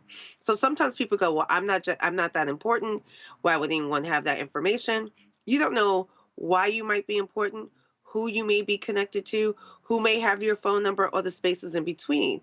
That's why protecting your own phone, protecting even your own VP services is so important. Now, we know that Iran, China, and Russia have always been one of the things America says has been trying to hack into our services for multiple reasons, and it's usually heightened when it's an election year. This is important because I think we need to start connecting the dots as to why sometimes a lot of the disinformation happens, because of the way the content is spreading. We don't even know if some of our own family members are sending us those messages unless we have some of those messages encrypted. So what we're talking about here is, so what they're saying is that, and for people to understand how deep this is, but by them being in these communication companies, they can see the photos, they can see the conversations you're having with people. And so by requesting the encrypted apps, what they're saying is that with those encrypted apps, so you take a signal, it creates a connection from one device to the other. So that encrypted app cannot be hacked by these foreign adversaries, we think. And so that's what they're calling for. And so they say, and the other thing is that, so you take a signal. People don't realize it's essentially the same as your device. You can actually send text messages. You can do audio files. You can actually do video chat as well. So you can use the app very similar to the way you do FaceTime, the way you do things along those lines. But the protection is you're going device to device. That's why they're telling people to use that as opposed to utilizing text messaging on your Android or your iPhone, correct? That's absolutely right. So for people to understand that, for them to understand what you just described. So when people are using other apps, your contacts are still on your main phone.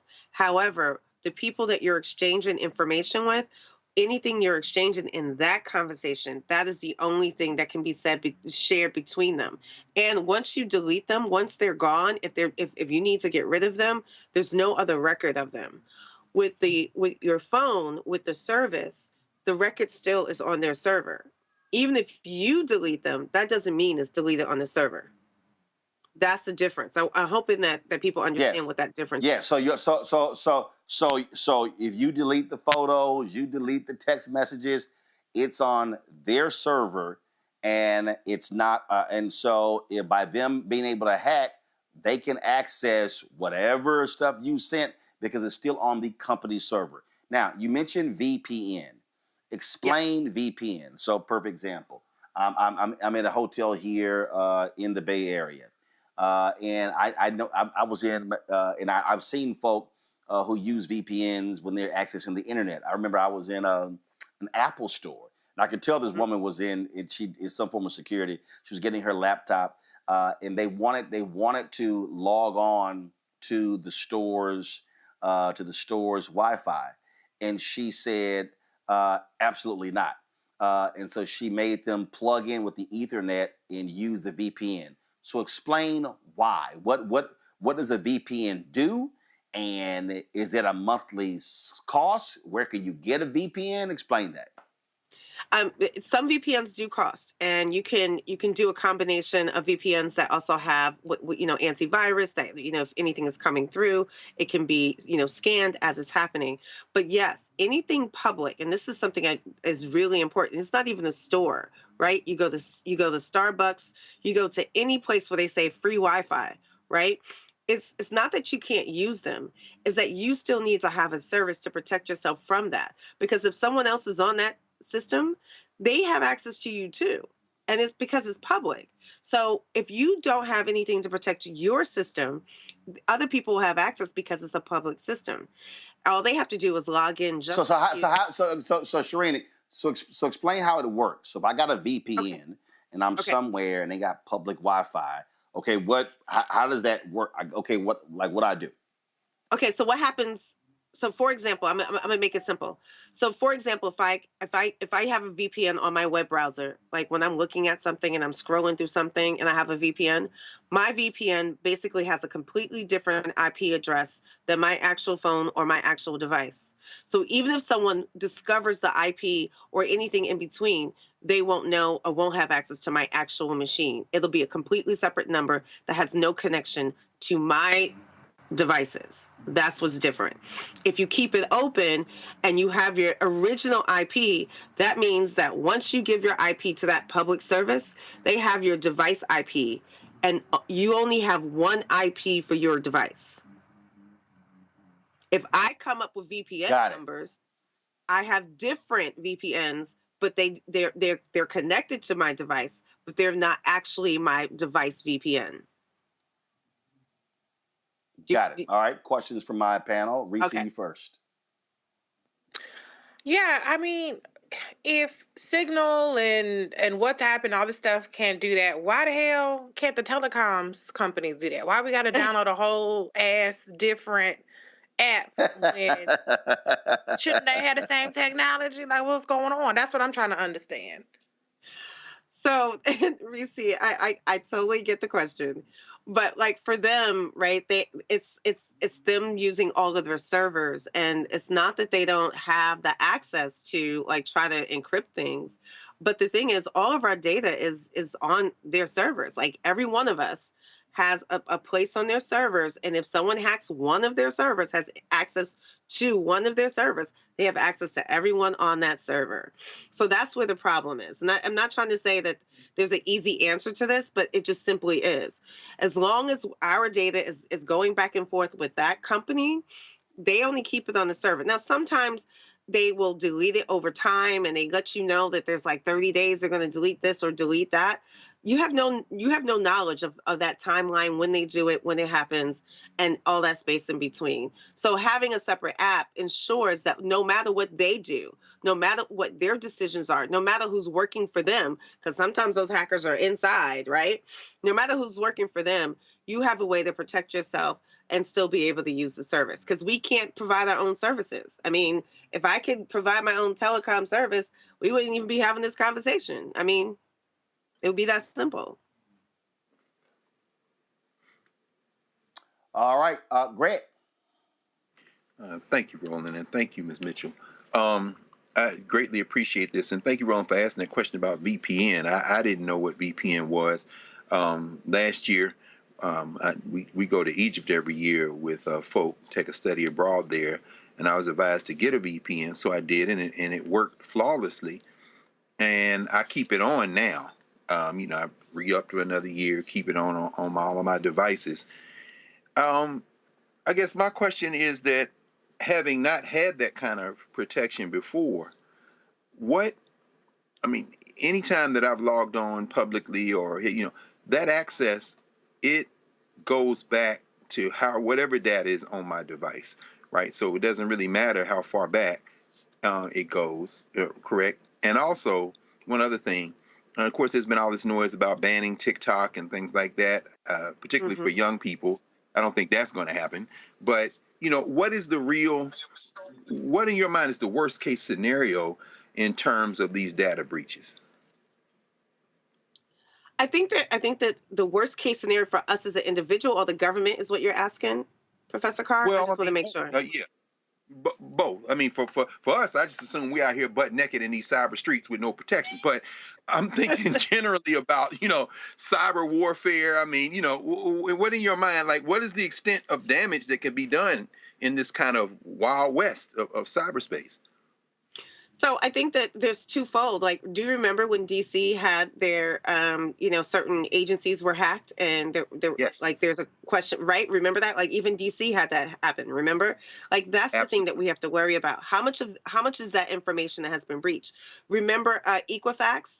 When Equifax yes. got breached, because they had this basic low key, like just had your information sitting there for anyone to grab on like a text-based version of where your information was sitting. That is what we're dealing with, because the hackers are just going to use whatever services that they can get to compile as much information about you to do whatever they can. Some people, and I mean this sincerely, have had, their banks hacked and lost, thousands and thousands of dollars. Because once you compile a profile of a person, you can pretend to be that person because you have enough information to be able to do that. That's the personal part. The government part is the hard part, because the government part has more to do with anything that's supposed to be in play to protect us from cyber aspects, but also national security aspects. And if our national security is something that gets hacked, we have a fundamental flaw in our defense system, and that's the worst case scenario. And we've had conversations at different points where there was questions about software updates that had embedded malware that was able to send information out from some government not laptops but servers, and that's a problem. We need to be able to secure our content as our private content and the things that are afforded to us privately, but we have to also be able to be trusting our government that anything that the government is doing that should not be out there, that is supposed to be protecting the American people, is also being protected. And those, if DC government can be hacked, right? California government, like, we fundamentally have a flaw in our system if we do not understand how to make sure that we're all being protected properly. Thank you. Lauren. Okay, so last time I worked for the federal government was 2014. Every time we turned around, we were getting rumors that China was hacking the system that we were on. Now we're hearing years later that we have a problem again, not only with TikTok, but with this warning that we've just heard. And all my friends who are federal employees that go overseas are always told to leave their cell phones home, and they're given another cell phone to travel overseas. Do you have the answer to what's up with TikTok? I'm just curious about TikTok. China always seems to be the country that everybody's worried about. But what is the concern? That putting the app on the phone, they're going to hack through the app the rest of the information on your phone? Is that what the concern on TikTok is? Yeah, I was wondering if someone's going to ask that question, but yes, that's the main one. But I just want to make sure, I don't want to let go what you just said. Some people do make that recommendation that, you don't even take, take a tablet that you're not so concerned about, that if it got lost or there's not enough information about you on it, your phone, take basically a burner. Because if it has enough information that you may not be able to protect yourself with your content and everything else at home. So I just want to make sure that that's actually true, and that's not just like a throwaway comment. Some people should be very cautious about that. But the TikTok thing is where some of this, I think, also comes from, because when we were allowing many of the other social media apps, if you remember when we were having the fight with Facebook, now Meta, and how much Messenger, remember the Messenger argument, how much Messenger was gathering data, collecting content, remember that? That same argument went by the wayside. So TikTok is doing the same thing. And what they're saying out loud is, well, we're okay with American companies doing it, but we are not okay with foreign companies doing that same thing. So for me, I always try to get people to understand, if our data should not be used in any way for a foreign country, it should not be used in any way for any American foreign company. It should not be used anyway for a American company either. Because if they're manipulating the data, and we all know, we've had this conversation about what happened in the elections of 2016 and all that, profiling that was done. All the pushes about that. We're now only saying, well, this is bad now because it's a foreign company. If you're going to tell me it's bad for the foreign company, then it was bad for the American company. And let's do the due diligence on data protection and data privacy across the board, and not pick and choose when it's supposed to be important and when it's not supposed to be. But what they're saying about TikTok overall, just so that we're clear, is that TikTok is also, if you connect it to your contacts, right? If you connect it to any other parts of your phone, they're collecting that data too. They have access to that data as well. And that is the problem. So if you're going to be talking to the people you connected into TikTok, Well, yeah, China is the company that is gonna, TikTok is the company that's connected to China that can get that information and see your messages at that point. So using the encryption says, okay, well, encrypted software says that, okay, they can't get the rest of those exchanges. They may have their names and phone numbers, which to me is still a problem. But the exchanges, the information, the content, the things you're sharing is not accessible for them. Now, they do have access to anything you put on TikTok. So let's just make sure that's clear. All your videos, all your drafts, all of that is still available to them. But anything you do that's not on their service, they should not have access to. And once you start connecting them to different services, even some of the overlap between I know Instagram and Facebook are still within the same company, but once you start connecting to LinkedIn and login from the same services, you're connecting all that content to a central location for them to get access to as well. Thank you. All right. Shireen, we certainly appreciate it. Thank you so very much. Thank you for having me, as always. I definitely appreciate it. Anytime. All right, folks, going to a break. We come back. Congresswoman Jasmine Crockett, we're always talking about the census and why it matters, but we also try to explain to y'all why who controls the state legislature also matters. Wait until you hear what she has to say, how they, in Texas, how they, let's just say use the numbers of people of color to put more white Republicans in Congress. Folks, support Roland Martin Unfiltered by joining our Bring the Funk fan club. If you want to give via Cash App, I know they make it so much harder now. Cash App got rid of all of our accounts because they changed their rules. But our way around it is if you use this QR code, the app Stripe, you can still contribute to us via Cash App.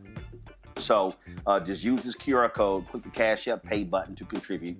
It's a lot harder than just going this direct, but, and so it goes. This is all we can do for Cash App. You can send your check and money order to P.O. Box 57196, Washington, D.C., 20037-0196. PayPal is R Martin Unfiltered. Venmo is RM Unfiltered. Zelle, Roland at RolandSMartin.com, Roland at RolandMartinUnfiltered.com. We'll be right back. Hi, I'm Isaac Hayes III, founder and CEO of Fanbase. Fanbase is a free-to-download, free-to-use, next-generation social media platform that allows anyone to have followers and subscribers on the same page. Fanbase was built through investment dollars from equity crowdfunding from the Jobs Act. People just like you helped build Fanbase, and we're looking for more people to help build Fanbase. We are currently raising $17 million in a Regulation A crowdfund on StartEngine. We've already crossed $2.1 million, but we're looking to raise more capital from people just like you that deserve the opportunity to invest in early-stage startups without having to be accredited investors. So right now, I'd like you to go to startengine.com/fanbase and invest. The minimum to invest is $399. That gets you 60 shares of stock in Fanbase right now, today.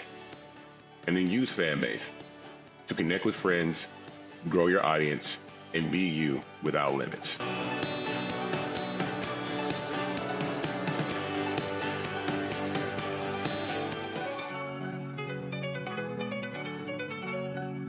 On a next A Balanced Life with Dr. Jackie, we're talking all things mental health and how helping others can help you. We all have moments where we have struggles, and on this week's show, our guests demonstrate how helping others can also help you. Why you should never stop giving and serving others on a next A Balanced Life here on Black Star Network. Hey, this is Motown recording artist Kim. You are watching Roland Martin Unfiltered. That boy, he always unfiltered though. I ain't never known him to be filtered. Is there another way to experience Roland Martin than to be unfiltered? Of course he's unfiltered. Would you expect anything less? Watch what happens next.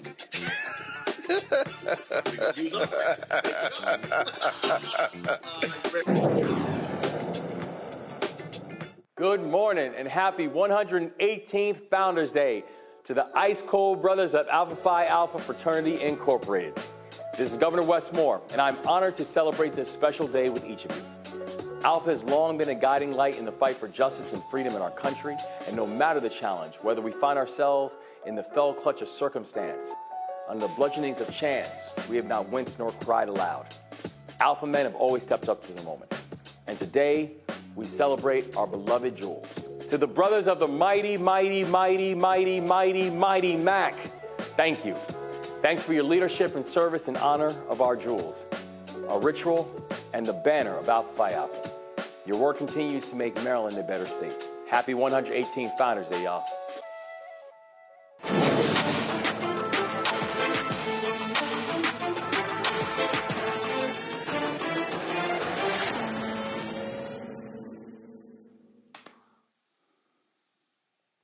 Well, today on Capitol Hill, Congresswoman Jasmine Crockett broke down how white Republicans in Texas took advantage of population growth by black and brown people to, guess what, increase their power in Congress. Watch this.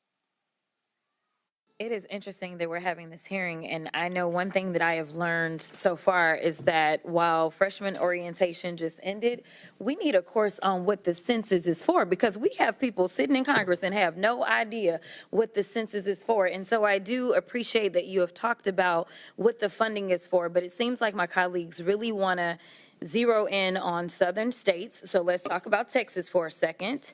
And let's deal with them and their concerns about their districts. And let's also talk about the citizen situation. So I don't know how much you've paid attention to the election, but we do have an incoming administration, and we have a border czar who has said that they are going to deport everyone that is here and is not a citizen.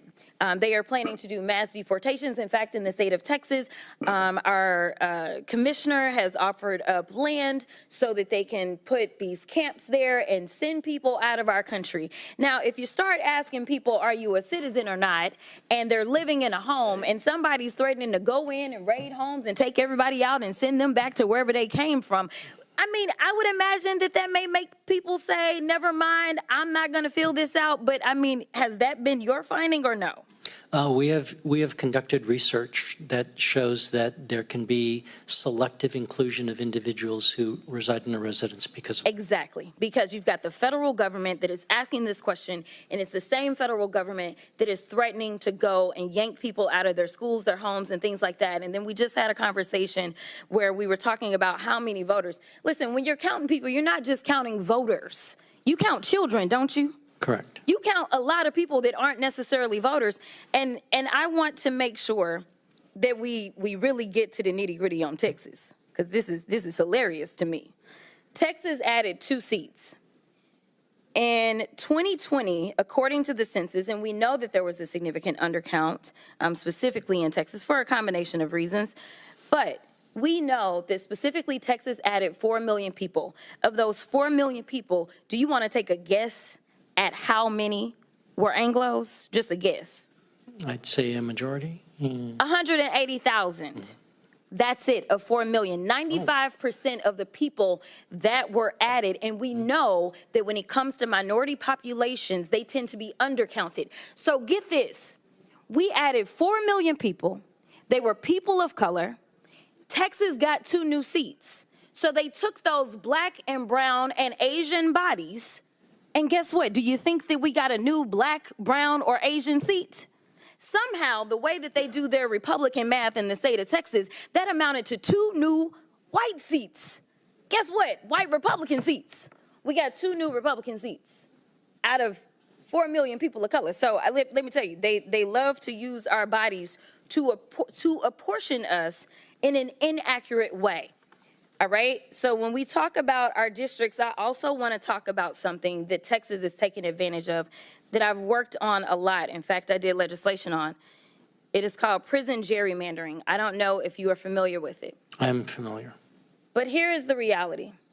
The numbers show that in rural Texas, they were constantly bleeding population. Urban Texas was growing exponentially. But what they do is they count inmates where they are imprisoned instead of counting them where it is that they will return to. So their family members that are in Dallas, Texas, or Houston, or wherever, Their family members, when they need something, they call us, even if it's relating to that inmate.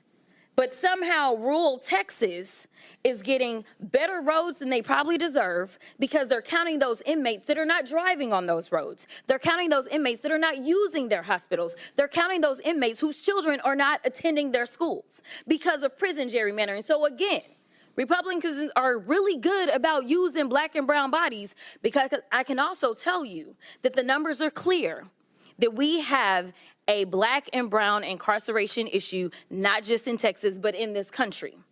And in fact, the state of Texas incarcerates more people than any other independent democratic country.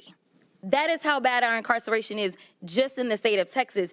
And I've got so many great colleagues on this committee that actually benefit from being able to do things like that. So listen, this is about resources. It's about putting the resources where the people are. And I am curious to know, for whoever goes next, do you ask your constituents when they call your office, are you a citizen or not? Because at the end of the day, I have to handle immigration cases as well in my office. We are elected to represent the people regardless of their citizenship, and we have to help them because they reside in our districts. Thank you, and I'll yield. So I'm glad there, Reese, Congresswoman Crockett talked about the census, how critically important that is when it comes to accounting. But here's also something that people need to understand. So the CBC fought for additional money to be put into the budget for media to try to count many African Americans as possible. What then happened was the white ad agency that got the contract decided, oh, we're going to create our own rules. Congressman Stephen Horsford was he was on the show when this happened. He was the CBC's census task force leader. When he met with the agencies, they literally said, oh, we're not going to buy any newspapers, the circulation 50,000 and under. Okay, the whole point is for you to reach as many people as possible. I had to call, so we filled out the information in the portal, which they said to go through, did not hear from them for 4 to 6 months. I started calling them out on social media and on the show. Then all of a sudden, they called the black ad agency, Carol H. Williams, who they also were freezing out of the process because they didn't want her to make a lot of money from their fee from this here. What should we do? She's like, I advise y'all to cut a check. So the only reason we got $250,000 in advertising was because of the pressure put on them. So I need black people to understand that, again, mainstream white media got millions of dollars from census money that the CBC put in specifically for black folks to get. And then on the political side, white Republicans, what they do is, oh, population increases? Yeah, we're going to create more opportunities for white Republicans. I'm saying all of this because in 5 years, it's going to be another census. And let me tell you, whoever's in the White House in 2028 is going to be dictating how the census goes. So people need to understand that whoever's in power in 28 will control the 2030 census, and that's going to have an impact for the next decade about political representation. And oh, by the way, if you lose population, because we saw it last time, and it's projected that blue states are going to lose 12 electoral college votes. California, Illinois, New York, I think Michigan or Wisconsin. Don't be surprised if Republicans in Nebraska get rid of that one blue delegate. And so that's going to be 12 electoral. So you need 270. So that means Democrats are going to have to go get 12 elsewhere. And those 12 are likely going to go to red states because of population shift. Reese?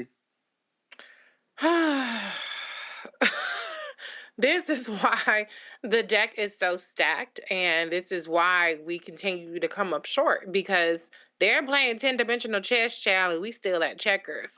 So yeah, when we continue to, even when Democrats are in charge, have white overseers of the money who devalue Black institutions, Black media, etc., and even some Black overseers devalue that as well, then we're going to continue to come up short. And then on the other hand, you have Republicans who leave no stone unturned. We looked at some of the maps in Democratic-led states, and they were atrocious. They didn't run the board up, run the numbers up in the congressional districts like the Republicans did in their states. And so this is a multi-pronged issue. It goes to the lack of trust in the government in terms of the census and things like that. And it just goes back to how Republicans are willing to exploit any and every angle that they can. So I'm afraid that it's not going to be a rosy picture unless there is a fundamental and radical and drastic shift in the way that information is funded in this country. And it's funded in ways that amplify and uplift Black media. And don't talk about, well, y'all don't have 30 million subscribers compared to Call Her Daddy or Joe Rogan or whatever the fuck. When those people get $100 million contracts and we get the little peanuts left over, yeah, we don't have the impact when we don't get the investment. And so it starts now, yesterday, should have started 10 years ago. And it's going to be cumulative, but I just don't see that any of those steps are being taken. I don't see that anybody is taking this seriously beyond people in the CBC. And so I don't know. I don't have the answers. This to me, Lauren, is example again of how people need to understand how politics is connected. Census is tied to apportionment, tied to redistricting, which is tied to who controls state legislatures. So we cannot sit elections out because all of this stuff is interconnected. It is interconnected, but I think we're quickly arriving to a point where there does have to be a discussion, almost like an ultimatum about what the demand is collectively in the Black community and how to get that through political leverage, which requires usually some sort of demand that comes along with some sort of a threat, quite frankly. And we don't leverage money particularly well, but we do leverage votes. And this system, when you're 14% of the population, it's a difficult haul. But for the Democratic Party, we represent more power than just 14%. But it's not leveraged correctly. It's clearly not leveraged correctly. And in fact, we're being leveraged because others have money to leverage us and leverage our representatives and our elected officials to do certain things that are not particularly good for the community. And until that's figured out, all of these other things are going to be made much more difficult, whether it's the census or anything else. Great. I agree. There are 14 states that have ended prison gerrymandering. It was good to hear Representative Crockett bring that up. The news came out of the EU. Today is Thursday, so maybe it was Tuesday, talking about the continuing decrease in population there. Their numbers are now close to mirroring the numbers here in the United States. What they didn't report, of course, was the disaggregation by race and ethnicity. You continue to see people immigrating to the countries of the European Union. In fact, one of the recommendations coming out of the EU report was that they increase immigration. This country will continue on its path of de-whitening. These people who are going to be rounded up by these fascists in a few months and over the next several years will not be deported, at least not in the short term. Certainly Claudia Sheinbaum, Dr. Sheinbaum, the president of Mexico, has basically folded back all but one finger on her hand and given the middle finger to Donald Trump in recent weeks in terms of, because in order to send people out of the country, you got to have some place to send them to that have agreed to take them. And Mexico is saying that that's not going to happen. So where do they end up? They end up in hillbilly heaven in these damn dust-ass towns where their bodies can be used, as Representative Crockett said, to prop up the dying white majority in this country. So, yeah, this time bomb called United States of America continues to tick, except it's getting louder now. It's louder than at any time prior to the civil rights movement in the 1950s and 60s. Now, as Malcolm X said, finally, and here we are on the birthday of Robert Mangaliso Sobukwe, the great Pan-Africanist and leader of one of the leaders of the South African struggle. Malcolm said, as long as you have the ingredients for an explosion, you have the potential for explosion on your hands. This country has made full-scale step now to become an apartheid state in a way we've never seen, because white people understand, from Steve Bannon to Elon Musk, that they're about to be a minority. That doesn't mean that they will be in power. What it means, however, is that there will be a confrontation now that won't take place at the ballot box, won't take place in the courtroom, even as we see the assassination in broad daylight of the guy who was over the largest private healthcare company in the country. That confrontation is going to take place in the street. And they're not built like that. They're not built for that. All right, folks, gonna go to a quick break. We come back. I just gotta let y'all tee off on all these white folks talking about how dare they don't vote for Peter Hegseth to be Secretary of Defense because he's more qualified than the current Secretary of Defense. Really? Really? Yeah, we got something to say about that when we come right back. Pull up a chair, take your seat. The Black Tape with me, Dr. Greg Carr, here on the Black Star Network. Every week, we'll take a deeper dive into the world we're living in. Join the conversation only on the Black Star Network.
All right, folks. So all of these Republicans, especially these nutcases at Fox News, they are saying how dare these Republicans speak out against Peter Hegseth to be Secretary of Defense. And they're saying that the current Secretary of State, the Hegseth, is far more qualified. Hegseth even posted a tweet saying, we need to have a Secretary of Defense who's been in battle, who's had bullets whizzing by. Chuck Hagel, he knows that experience. Lloyd Austin, he knows that experience. In fact, all of these people assume, I love how they want to denigrate Lloyd Austin. So, just so y'all know, Lloyd Austin served in the military from 1975 to 2016. He's a retired 4-star general in the United States Army. He finished from the United States Military Academy, Auburn University, Webster University, native Mobile, Alabama. Okay, let's see here. He's commanded the United States Central Command. He's been Vice Chief of Staff of the United States Army. Forces in Iraq, Multinational Corps in Iraq, Airborne Corps, 10th Mountain Division, 3rd Brigade, 82nd Airborne Division, 2nd Battalion, 505th Parachute Infantry Regiment. Wars he's been in: war in Afghanistan, Iraq War, Operation Inherent Resolve. If we pull up the list of awards: Defense Distinguished Service Medal with 4 bronze Oak Cliff clusters, Army Distinguished Service Medal, the Silver Star, Defense Superior Service Medal, Legion of Merit, Defense Meritorious Service Medal, Meritorious Service Medal, Joint Service Commendation Medal, Army Commendation Medal, Army Achievement Medal, Army Presidential Unit Citation, Joint Meritorious Unit Award, Secretary's Distinguished Service Award, Department of State, National Defense Service Award, Armed Forces Expeditionary Medal, Afghanistan Campaign Medal with Campaign Star, Iraq Campaign Medal, Global War on Terrorism Expeditionary Medal, Global War on Terrorism Service Medal, Humanitarian Service Medal, Army Service Ribbon, Army Overseas Service Ribbon, and on and on. When these white folks actually read Peter Hegseth's bio, he literally can't even carry Lloyd Austin's briefcase. If these white folks crack me up, Lauren, with their nonsense, how like Will Kane out here defending his boy Peter Hegseth. For, all these Republicans voted for Lloyd Austin for Secretary of State. How dare they oppose Peter Hegseth? Player, you can't even compare Hegseth to Lloyd Austin's record. Again, Austin, retired 4-star general, the highest you can go. Hegseth, he ain't even got a star. I wish these folks go sit their punk asses down, Lauren. Yeah, part of the result of President Obama is this sort of fantasy land that some of the conservatives have created for themselves. And I thought it really started with Breitbart, which was taken over by Steve Bannon when Breitbart had a heart attack. This idea that reality isn't reality, they need that. They need to hang on to that because, in fact, the reality of it is there's plenty of qualified Black folks in the military, obviously Lloyd Austin being one of them as a 4-star. And so when you put up some Fox News host as your nominee for Secretary of Defense, and his resume is thin, and then you find out that this guy sounds as if, to me, he's an alcoholic from what the reporting is revealing. And you have a woman who reported a sexual assault, a rape to the police, which was, in fact, not adjudicated. The police did not continue with her allegation, but still, this is your nominee. And then, you have to live in a fantasy world to think that that type of nominee with those types of issues is somehow superior to somebody like Lloyd Austin. Living in the fantasy is the only way that you can continue this bizarre, crazy notion that you're superior. I mean, that's all they've got. And so that's what this is, in my view. It's a sad state of affairs. It is just hilarious to watch these people, Reese, tout a mediocre white man who, and then Tommy Tuberville goes, well, I don't think it's the job of the Republicans to vet the candidates. Democrats should do that. Punk ass, that's your job of a U.S. Senator to advise and consent.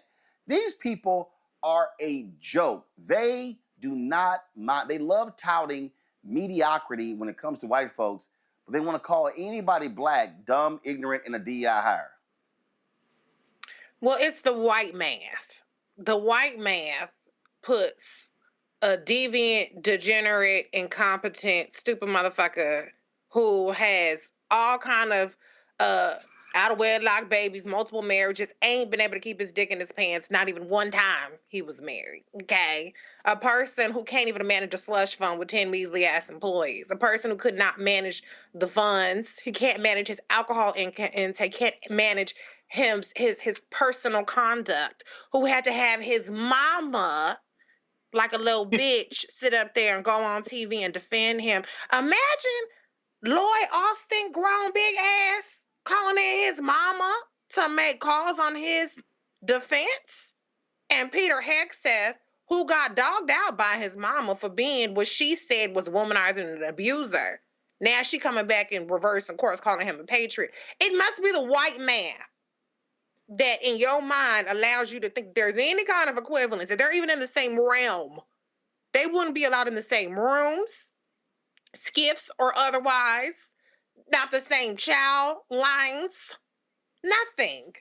But it's the disease and derangement of whiteness that gives people the audacity to utter Lloyd Austin's name in the same breath as that deviant and incompetent loser, Peter Hegseth.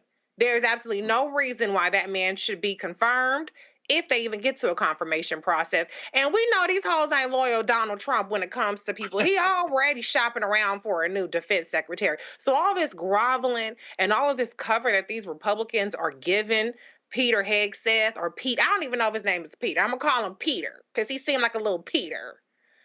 All of this cover they're giving him is just an embarrassment to them. But these people have no damn shame. They are part of the cult at Trump, and he has all these people by the balls. The only person that might tank him is Joni Ernst, because she has her eyes on the gig. And so maybe she might whisper in a little couple ears, and she might say, let's not pick him, pick me instead. Maybe that'll happen. But if it relies on the dignity and the self-awareness of Peter Hegseth to step aside, which surprisingly Matt Gaetz had, then we in deep trouble. But don't ever, ever, ever in your life put Lloyd Austin, who has impeccably ran the Department of Defense. We can see his record now, having run the Department of Defense for the past 4 years. Don't put him in the same sentence as Pete Hegseth. That is ridiculous. I get a crack out of the fact that, Greg, let's see here. Last 4 years, ain't been no cabinet scandals. You ever had people had to resign in disgrace, didn't have to be fired, none of that sort of stuff. But hey, these little MAGA trolls, they say, oh, we want that back. Oh, so they want that chaos. But the sheer incompetence of Peter Hegseth, yeah. When your mama wrote the letter to you, and she mad it got published, your mama wrote it. We ain't said. Your mama said you were abusive to women. Man, I don't want to hear that little nonsense. And so the boys cooked, and here's the Will Kane. Let's be real. Will, I destroyed you so many times at CNN. Come on. Peter Hegseth is as accomplished at running the Department of Defense as you were at being on ESPN. You had no business talking sports on ESPN. You had no credentials to be on ESPN, and that was a joke. You know it. We all know it. You got to hook up. We know why you got to hook up. So can we please stop? That boy ain't got no business being near Secretary of Defense, and these people look like fools trying to strain themselves. They're going to pull all kind of muscles, try to convince people that he can actually run the department. Shut the hell up. Well, help me, because I thought maybe I saw yesterday that a day before, was it Stephen A. Smith that said that Trump should get a pardon? I thought. Oh yeah, I ripped that. He was on with Chris Cuomo, and Cuomo said, "Hey, you might disagree with this, but I think that Biden should pardon Trump." And Stephen A. agreed. And I said, "Both y'all crazy." I said, "Hell no, he don't deserve no damn Trump. I mean, he don't deserve no damn pardon." And I'm like, I'm not all this. Oh, we need to end all of this, move on. Then you got John Fetterman sitting here talking about, Trump needs to be pardoned for his case in New York. Hey, Fetterman, dumbass, that's a state case. And Governor Kathy Hochul, hell no, he don't deserve no pardon. I'm so sick of these people with so damn scared. Greg, go ahead. Well, no. I mean, I agree with you, but I mean, now one thing I will say that Fetterman, Cuomo, Stephen A. Smith have in common in this regard, and I'll just detour for a moment. Whoever thought I'd be quoting LeVar Ball, who said Jason Whitlock that the only thing he should comment on is snacks. The only thing that Stephen A. Smith should comment on, the only thing that Stephen A. Smith should comment on is ball. Talk about ball chasing, man. Don't stray your, vocabulary, abuse of vocabulary. You commit so many crimes with the vocabulary. You should save all that for ball playing. Don't get into politics, man. And of course, but the thing that they have in common is they seem to think we live in a nation. This is the fundamental mistake. I'm gonna tell you who else got mad at the idea that Hegseth would be abandoned.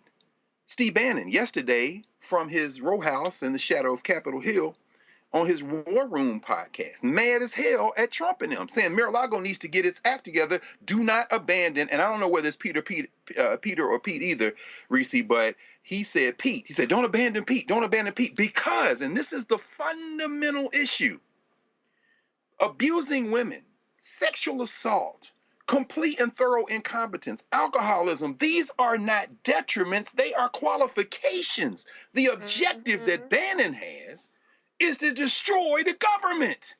So as we talk about the idea that there are standards or that there's some notion of national unity, whether it be John Fetterman or Stephen A. Smith, whether it be Andrew Cuomo or whoever else saying Biden should pardon Trump, you're thinking about this like you're trying to preserve something that doesn't exist.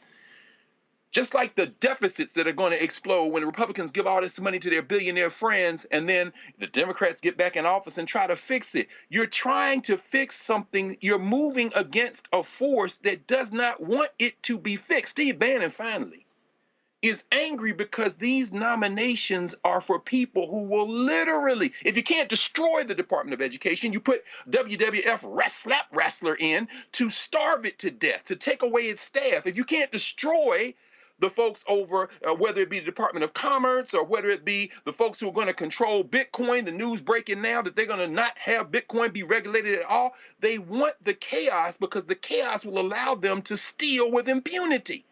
So Pete Hegseth may or may not get put out. If he gets put out and they pull DeSantis in, as Rebecca was talking about last night right there in the studio, we need to have a strategy for thinking about who we're going to fight to put in the governorship in a few years in Florida. I don't know whether any of the men servant in the starting five will be picked. I understand Wesley Hunt is on the short list. Bruh, you're a black man in the Republican Party. You're not going to be the secretary of anything, perhaps the secretary of the janitorial crew, perhaps in the Pentagon. Wesley Hunt. The point is that these people want the chaos. That is the objective. They want to implode the thing from the inside, and then they get to do whatever the hell they want. So I think we're reading it wrong when we start talking about qualifications, because the cruelty, as Adam Server said, is the point. The disqualifying things are qualifying things in this bizarro strategy. Well, we know how crazy deranged they are. But what y'all not going to do, you ain't going to impugn the integrity and the qualifications of this brilliant black man for that idiot. But also, don't you love the Republicans who talk about the elitists, the Ivy Leagues, but they keep saying he Harvard educated. They crack me up with that nonsense as well.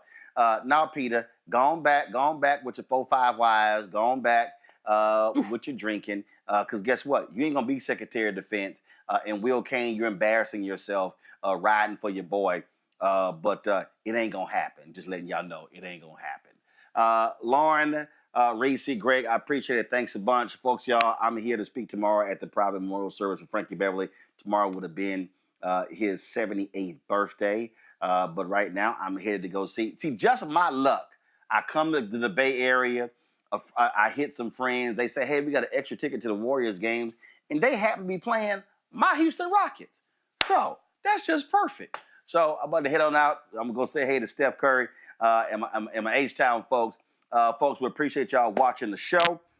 Don't forget, support the work that we do. Join our Bring the Funk fan club. Give via Cash App. Use the QR code from Stripe. This is how you can give via Cash App. Use the Stripe QR code. Send your checking money order to P.O. Box 57196, Washington, D.C. 20037-0196. PayPal, R. Martin Unfiltered. Venmo, RM Unfiltered. Zelle, RolandSMartin.com. RolandMartinUnfiltered.com.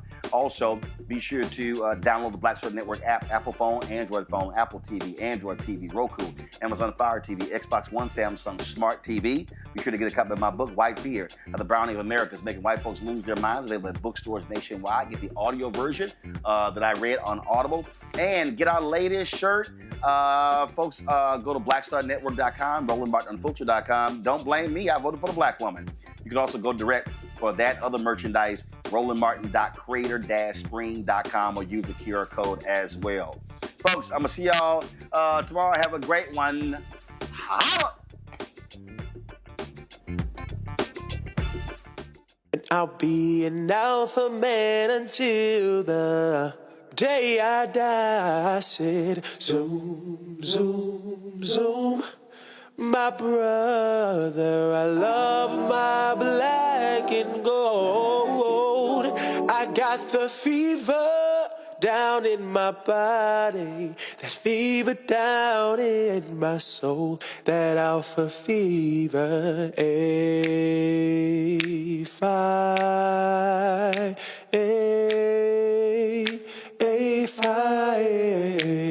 All of my soul, it belongs to A5. I love my A5.